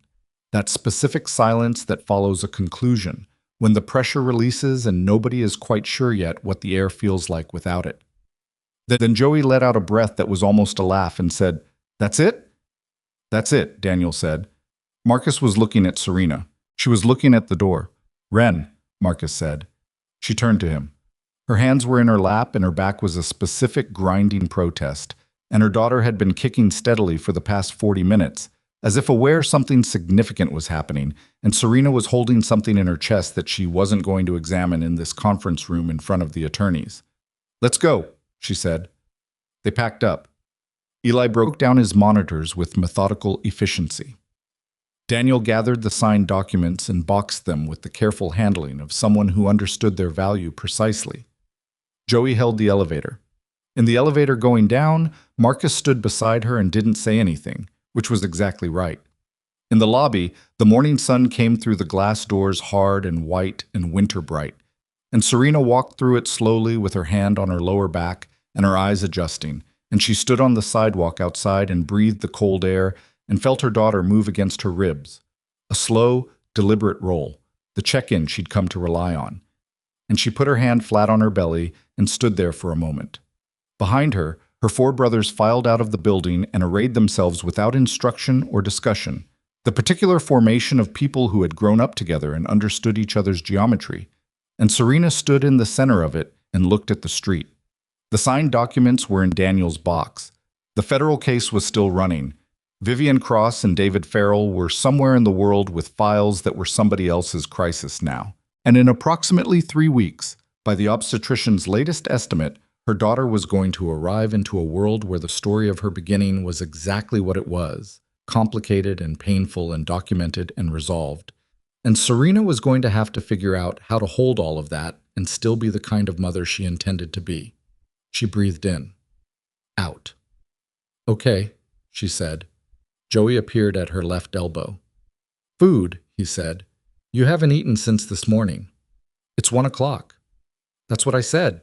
Marcus was already scanning the street for a place, because Marcus in any situation defaulted to logistics, and Eli had his phone out calculating something, and Daniel was on a call confirming the filing timestamp, and Joey was arguing mildly with Marcus about whether the diner on the corner was better than the place 2 blocks over. Serena stood in the winter light and listened to her brothers and breathed. Then she felt it. Not her daughter's usual movement, something different. Lower, and with a specific, unmistakable quality that she recognized immediately from her training and from the increasingly insistent physical reality of the past week. The kind of sensation that required no interpretation, only acknowledgement. She looked at Marcus. "Marcus," she said. He turned immediately, read her face in half a second. "Now?" he said. "I think so," she said. "Yes." Marcus got the car. He didn't discuss it, didn't ask anyone's opinion, just turned to Eli and said keys, and Eli dropped them without hesitation, and Marcus was already moving toward the parking structure before Serena had finished her next exhale. Daniel ended his phone call mid-sentence. Joey appeared at Serena's left side with his hand lightly at her elbow, not gripping, just present, and he said quietly, "How far apart?" And she said, "I don't know, this is the first one I've been sure of." And he said, "Okay, that's okay." The contraction passed. The world came back into full detail around her. The street noise, the cold, a cab honking somewhere to the left, Eli standing with his monitor bag over one shoulder, looking at her with the specific expression of a man who handled high-stakes situations professionally and was currently recalibrating what high stakes meant. "Mercy, General?" Daniel said. "No," she said immediately. A beat. "Saint?" Daniel stopped, corrected himself. "Harlow Presbyterian is closer." "Mercy General is where I work," she said. "I am not delivering my daughter in a hospital where I know every person in that wing by first name and they all know everything about my life right now. Harlow is fine. Harlow is good." Marcus pulled up in Eli's car 40 seconds later, which meant he'd run for it, though he would never admit that. Serena got in the back with Joey, and Daniel got in the front, and Eli said he'd follow with his car. And Marcus pulled into traffic with the controlled urgency of a man who had driven in considerably more dangerous circumstances and found this one manageable. In the back seat, Serena sat very still and breathed and looked out the window at the city going past and thought, with the disconnected clarity of a brain managing too many inputs simultaneously. "I signed the divorce papers this morning. My daughter is coming today. These two facts are going to be the beginning of her story." Joey, beside her, said nothing. He had his hand resting on the seat between them, not touching her, just available. She put her hand on top of his and he turned his palm up and held it, and she looked straight ahead and breathed. "She's got good timing," he said eventually. "Terrible timing," Serena said. "Same thing," Joey said. The second contraction came on the highway. She gripped Joey's hand and breathed through it. The specific, disciplined breathing she'd coached patients through 100 times from the other side, which turned out to feel completely different from the inside. And when it passed, she checked her watch. 11 minutes from the first. She had time. She had time. Harlow Presbyterian's labor and delivery ward was on the 4th floor, and by the time they got her up there and into a room and assessed, her contractions were coming at 8 minutes, and her cervix had made its intentions clear. The attending on duty was a woman named Dr. Ewan, late 40s, efficient, with the specific quality of calm authority that Serena recognized and trusted immediately, the same qualities she tried to project from the other side of the bed. "You're a nurse?" Dr. Ewan asked, reading the intake form. "ER," Serena said. "So you know enough to be difficult," Dr. Ewan said, without looking up from the chart. "Probably," Serena said. "Good. I like patients who ask questions." She looked up. "Who's in the waiting room?" "4 brothers." Dr. Ewan's expression didn't change, but something in it acknowledged the particular weight of 4 brothers in a waiting room. "Who do you want in here?" Serena thought about it for only a moment. "All of them," she said. "If they'll fit." They fit. Barely. Marcus stood at the back of the room against the wall, arms crossed, in the posture of a man who had decided his function was to be a wall and was executing that function. Daniel sat in the chair by the window with his suit jacket over his arm and his phone off. She noticed he turned it off, not silenced, off, which was the most significant gesture of presence she could imagine from Daniel. Eli stood near the door with his hands in his pockets, slightly outside the perimeter of the moment in the way that was natural to him, present but not crowding. Joey sat in the chair closest to her bed, and when she reached for his hand again during the next contraction, he gave it without comment and let her crush it as needed. Labor is not cinematic from the inside. Serena knew this from years of watching it from the other side of the bed, and she was still not entirely prepared for the specific, grinding, total body reality of it. The way it takes everything and leaves nothing in reserve. The way time becomes strange and elastic.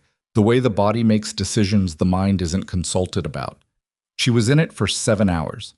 During those 7 hours, her brothers took turns at the chair in spells of waiting outside and brief, necessary food runs, and they came back each time without being asked to, which was the thing she would remember most clearly afterward. Not the pain, not the fear, but the simple, recurring fact of them coming back. Marcus at some point put his hand briefly on her shoulder and then removed it because that was the extent of Marcus's physical vocabulary of comfort, and it was enough. Eli, during one of the quieter stretches, sat beside her and opened his laptop and showed her quietly the final confirmed numbers on the financial settlement, the specific account that was now legally and irrevocably designated for the baby's medical support, the property that had been transferred clean before any federal complication could touch it. And Serena looked at the numbers and nodded once and felt something she'd been holding in her chest for weeks release by a precise, measurable degree. "It's done," Eli said. "I know," she said. "It's secure. Whatever happens with the federal case, this is outside it. I structured it specifically so it can't be touched." "I know," she said again, and she meant, "I trust you. I have always trusted you. Thank you for doing this without being asked."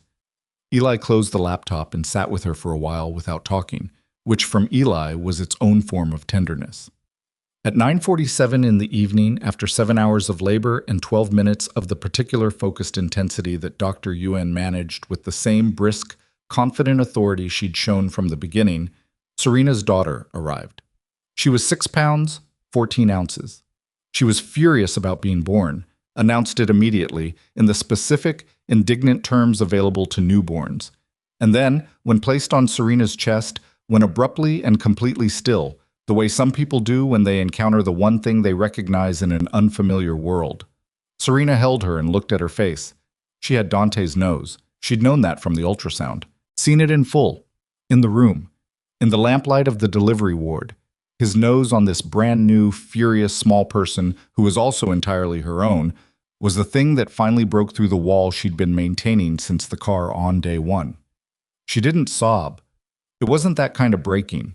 It was quieter, her eyes filling and the tears coming without drama, and her face doing something she couldn't control and didn't try to, and she pressed her cheek against the top of her daughter's head and breathed.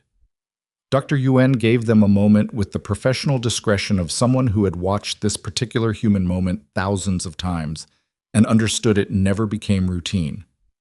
Joey, from the chair, said nothing. He was looking at the baby with the expression of a man encountering something that reorganized his understanding of what mattered, and he made no effort to hide it. Marcus, from the wall, cleared his throat once and then went very still. Daniel had his face turned toward the window. Eli said softly, "Hey." Serena looked up at him. "Hi," he said to the baby. Just hi. In the small, private voice of someone who had not planned to feel this much and was acknowledging the feeling anyway. Serena almost laughed. It came out mixed with something else, and she held her daughter tighter and breathed. She named her Clara. Clara May Vale. Not Moretti. Vale, her own name, the name she was legally reverting to. And she wrote it on the form that evening with her hand still shaking slightly from exhaustion, and she looked at it written down and found it accurate. Clara May Vale. A whole person, beginning here. The days after were quiet in the way that follows sustained intensity. Not peaceful exactly, more like the particular hush of aftermath, when the adrenaline has metabolized and the body and mind take stock of what remains. She stayed 3 days at Harlow Presbyterian. Rosa came on the second day with food in the brown paper bag, and she sat with Serena for 2 hours and held Clara with the practiced ease of a woman who had held many babies and knew their weight, and she said almost nothing, which was exactly right. Alma came on the third day. She came alone, without announcing herself, and she stood in the doorway of the hospital room for a moment looking at Serena in the bed and Clara in the bassinet beside it, and her face did something complicated and then settled. "She looks like you," Alma said. "She has his nose," Serena said. "Everything else is you." Alma came in and sat in the chair and looked at Clara for a long moment. "I left the house," she said, 3 days ago. "I wanted you to know. I didn't want to stay after. I didn't want to be there." "Where are you?" Serena said. "My sister's." A pause.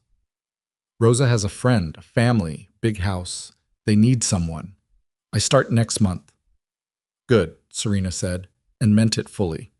Alma looked at her with the direct, unembellished honesty of a woman who had spent decades in close proximity to other people's lives and had developed no patience for pretense. "You're going to be all right," she said. "I know," Serena said. "I'm not saying it to make you feel better. I'm saying it because it's true, and I've watched enough people to know the difference." Serena looked at her. "Thank you," she said, "for the day I left, for the paper, for Rosa." "You would have found your way," Alma said. "Maybe, but it would have taken longer." Alma's mouth moved in something that wasn't quite a smile, but rhymed with one. She stood and looked once more at Clara, and then walked out, and Serena listened to her footsteps going down the corridor and felt the particular gratitude that has no adequate expression, and so becomes simply a fact you carry.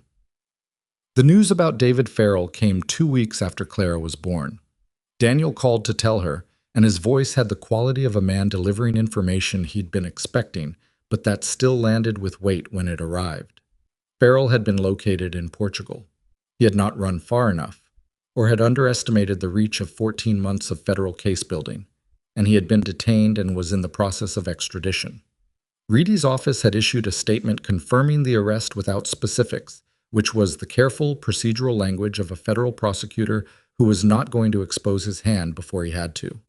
"He'll flip," Daniel said. "He's not built to hold.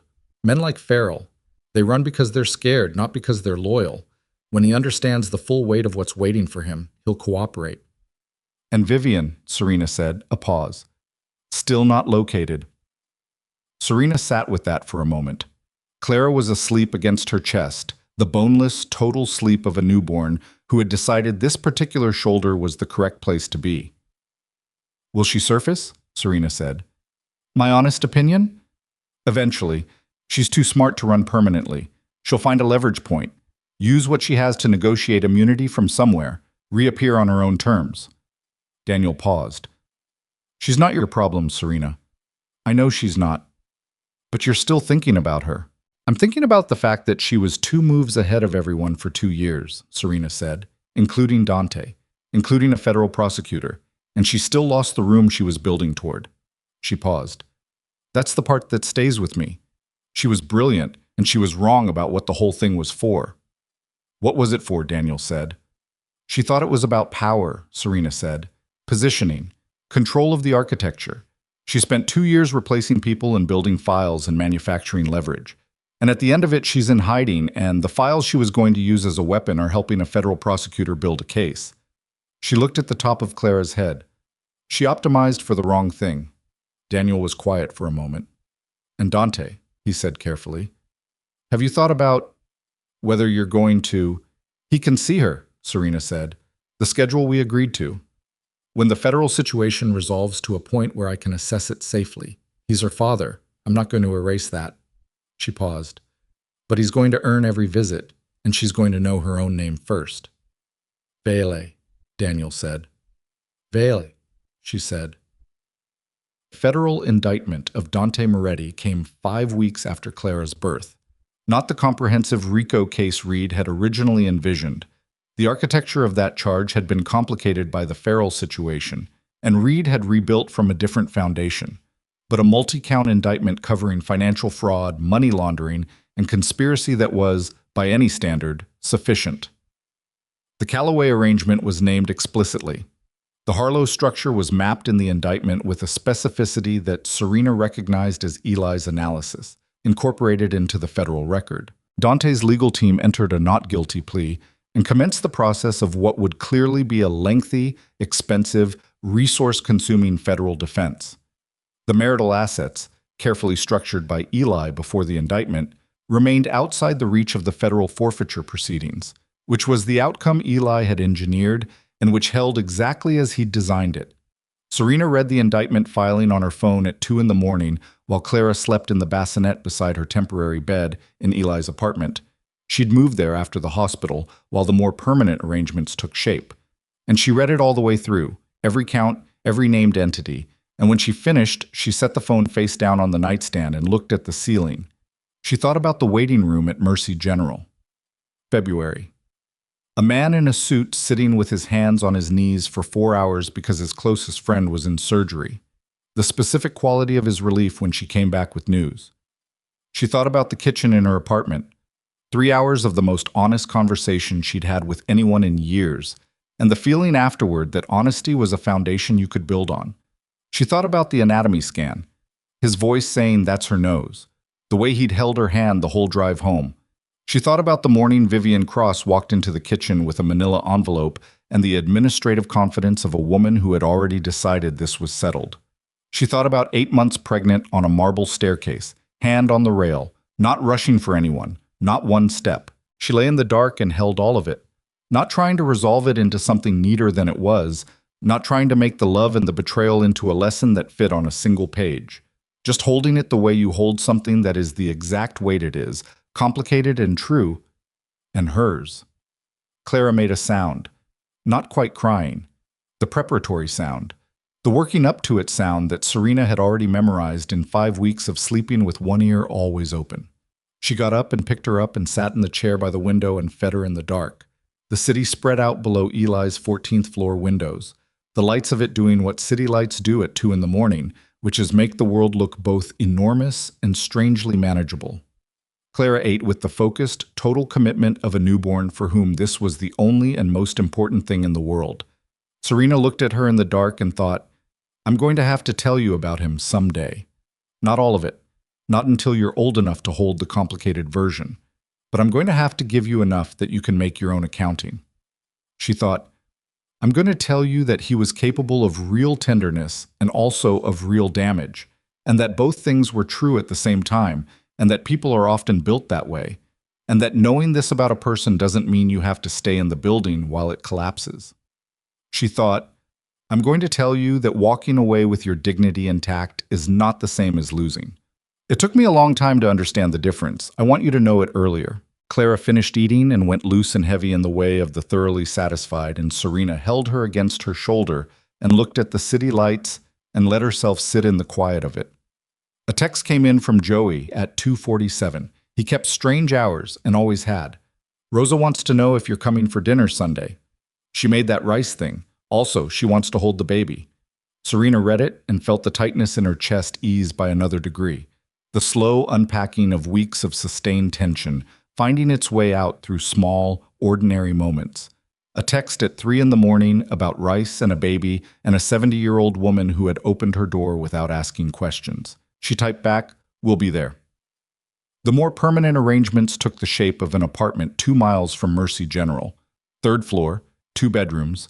The second one small but sufficient, with a window that faced east and caught the morning light in a way Serena had stood and assessed for 2 full minutes before she signed the lease. It was in her name only. The security deposit came from the settlement account Eli had secured. She signed the lease with Clara in the carrier against her chest, and the property manager, a middle-aged woman with reading glasses pushed up on her head, looked at the baby and said, "How old?" And Serena said, 6 weeks. And the woman said, "You're doing great," with the specific, sincere brevity of a stranger offering the exact right thing. She moved in on a Tuesday. Her brothers came. All 4 of them, which meant the small apartment was briefly an obstacle course of mismatched moving energy. Marcus directing logistics with military precision.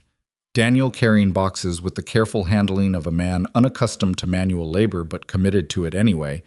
Eli assembling the crib from the instructions with an engineer's patience. Joey hanging curtains and getting it wrong twice before getting it right and announcing the final result as if he'd built the apartment from scratch.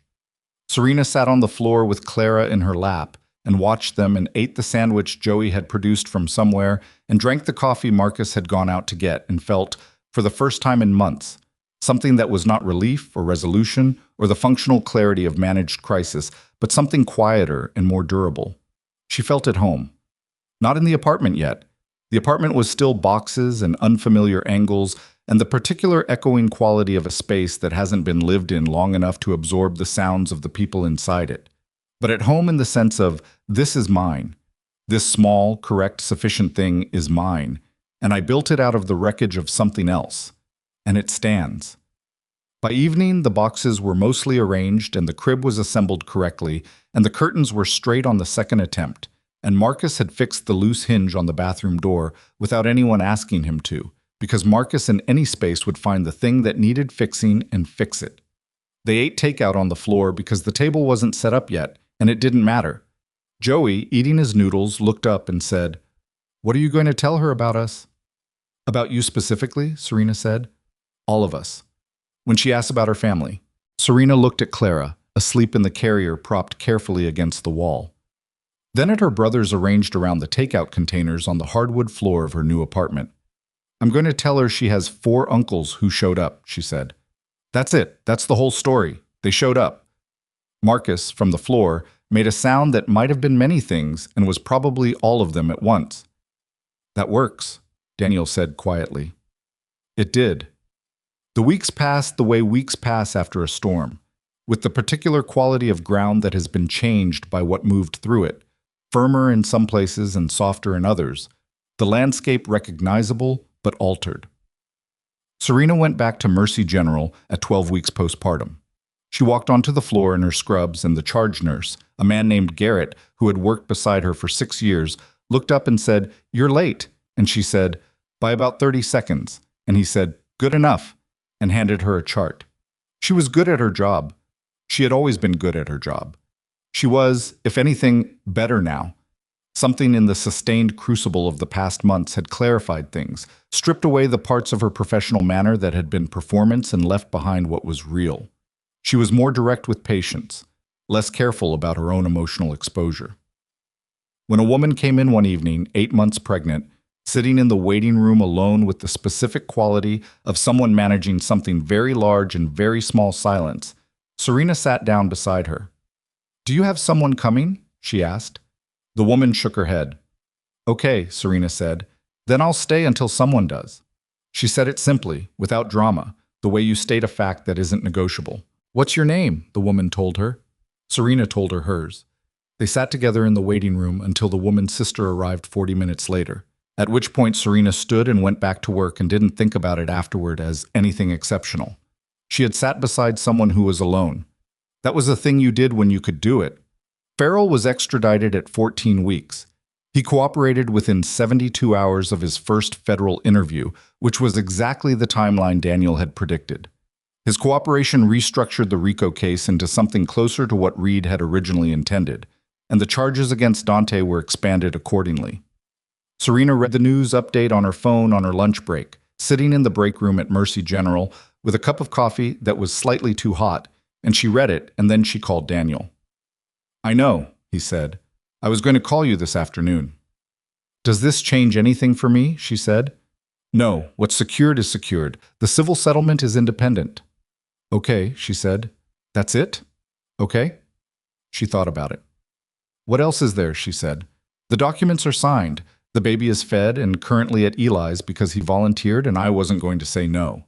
I'm on a 12-hour shift. The Farrell development is good for Reed's case and doesn't change mine." She paused. "What am I supposed to feel?" Daniel was quiet for a moment. "I don't know," he said. "I think I wanted there to be something more. I don't know. Satisfying." "It's not satisfying," she said. "It's just done." "Is that enough?" She wrapped both hands around the coffee cup. Outside the break room, the sounds of the ER moved through the wall. The specific, familiar percussion of her working life, beeping monitors and rolling gurneys, and the half-heard call of someone's name. "Yeah," she said, "it's enough." Vivian Cross surfaced, as Daniel had predicted, on her own terms. It was 22 weeks after Clara's birth. A Sunday afternoon, Serena at the park with Clara in the stroller, and Joey walking beside her complaining mildly about the cold, when Daniel's name appeared on her phone. "Vivian made contact with Reed's office," he said. "Voluntary. She's offering full cooperation in exchange for immunity on the federal charges." "Will he take it?" Serena said. "He already has."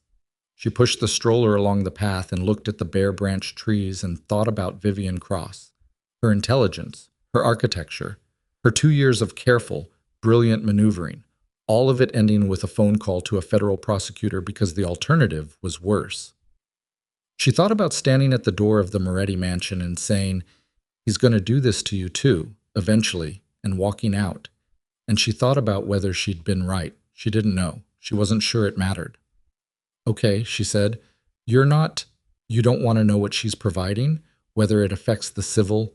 Daniel, she said, is it going to affect my settlement? No. Clara's medical support? No. Then I don't need to know the details of Vivian Cross's arrangement with the federal government. She paused. I spent 5 months learning everything about what Dante built and what Vivian was doing inside it. I have enough information. I want to be a nurse and a mother now. A brief silence. That's very sane, Daniel said. I know, she said. It took considerable effort. She ended the call. Joey, who had been walking beside her at a respectful distance during the call, fell back into step. Vivian? He said. He'd caught enough to follow. Cooperating. He absorbed this. Good for the case. Yes. And for you? Irrelevant, she said, which is the best possible status for Vivian Cross to have in my life. Joey looked at her sideways. Something in his face was doing the complicated thing it did when he was proud of someone but wasn't going to say it directly because that wasn't how either of them operated. Clara's cold, he said instead. She has 4 layers on, Serena said. Her nose is cold. Joey, I'm just saying. She's fine. Her nose, touch her nose and tell me if it's actually cold. He leaned over and touched Clara's nose with one finger. Clara, who had been on the edge of sleep, opened her eyes with the mildly outraged expression she'd inherited, undeniably, from her mother. It's warm, Joey admitted. I know, Serena said. They walked. The case against Dante moved through the federal system with the slow, grinding certainty of something that had been properly built from the foundation up. It would take years, as these things do, years of motions and hearings and the particular institutional patience required by federal prosecution. Serena understood this and made her peace with the timeline. Her settlement was secure. Her daughter's future was secured. What happened in the courtroom was a separate matter, being handled by people whose job it was to handle it, and she had done her part. She visited a therapist starting at 4 months postpartum, a woman named Dr. Sato, who had an office on the second floor of a building near the hospital and who charged a fair rate and did not flinch at complicated situations. Serena went every 2 weeks. She talked about Dante and about the marriage and about the specific way grief works. When the thing you're grieving isn't a person's death, but the gap between who a person seemed to be and who they turned out to be. She talked about her mother, who had been a floor nurse for 31 years and died with her sense of humor intact. She talked about Clara. Dr. Sato listened and asked good questions and did not offer easy conclusions, which Serena valued precisely. One evening, 4 months in, Dr. Sato said, "You said earlier that you chose him. You've said it several times." "Yes," Serena said. "Why do you keep returning to it?" Serena thought about it. "Because I want to be honest about my own part," she said. "I saw things, and I walked toward them anyway. I need to own that." "And what does owning it do for you?" She sat with that for a moment. "It means the next choice is mine too," she said. "If I was only a victim of what he did, then I'm still waiting for something to happen to me. If I also made a choice, even a wrong one, then I get to make the next one differently." Dr. Sato wrote something. "That's a very particular kind of courage," she said. "It's a very particular kind of stubbornness," Serena said. "I'm not sure they're different." Spring came. Clara learned to hold her own head up, and then to track things with her eyes, and then to laugh. An event that occurred on a Sunday morning at Rosa's kitchen table when Joey made a face at her that was objectively ridiculous, and Clara found it, for reasons best known to herself, completely hilarious. The sound of it went through the kitchen like something physical, and Rosa laughed, and Marcus, standing by the counter, turned away and busied himself with his coffee cup, and did not turn back for a full 30 seconds. It was the best 30 seconds of Serena's year. She thought sometimes, in the quiet of 2 in the morning when Clara was fed and the apartment held its specific night quiet, about what she would have done differently. Not with the intent of finding fault with herself. She'd done enough of that work with Dr. Sato to know it was a finite exercise, but with the genuine curiosity of someone who wanted to understand the shape of the thing. She thought she would have trusted her instincts faster, not acted on them faster. She'd acted when she was ready, and she stood by the timing, but trusted them, given them the respect of acknowledgement instead of subjecting them to the rigorous cross-examination she applied to everything. She thought she would have called her brothers sooner, not to protect herself, She could protect herself, had proven that, but because the thing she'd been most afraid of was becoming a burden, and what the whole ordeal had taught her was that she was not a burden to the people who loved her. She was the reason they had somewhere to direct it. She thought she would have sat next to Alma in the kitchen one of those quiet afternoons and said thank you for watching. She hadn't known to say it then. She knew it now. On Clara's 6-month birthday, a Saturday in early June, Serena's apartment held 11 people, all 4 brothers, Rosa, Alma, and her new employer family, who had come to feel like extensions of the same improbable network. 2 nurses from Mercy General, who had become real friends in the way that work friendships sometimes crystallize under pressure, and Dr. Sato, whom Serena had invited on an impulse and who had come with a small wrapped gift and the mild look of a person who was accustomed to observing human situations and found this one, on balance, good. Clara sat in the middle of the floor on a blanket, surrounded by this collection of people who had arrived in her life through various routes of loyalty and circumstance and stubbornness. And she looked at each of them in turn with the grave, considering expression she'd developed in the past month, the one that suggested she was taking an accounting of her world and finding it, provisionally, sufficient. Then she looked at Serena. Serena was sitting cross-legged on the floor beside her, close enough to catch her if she listed sideways, and she looked back at her daughter and felt the full, undefended weight of the moment. Not managed, not held at clinical distance, not processed through the triage mind that had kept her functional through the worst of it. Just this. Her daughter's face in the June light, the noise of people who loved them both, the specific, hard-won ordinariness of a Saturday afternoon in a life she had rebuilt from the foundation.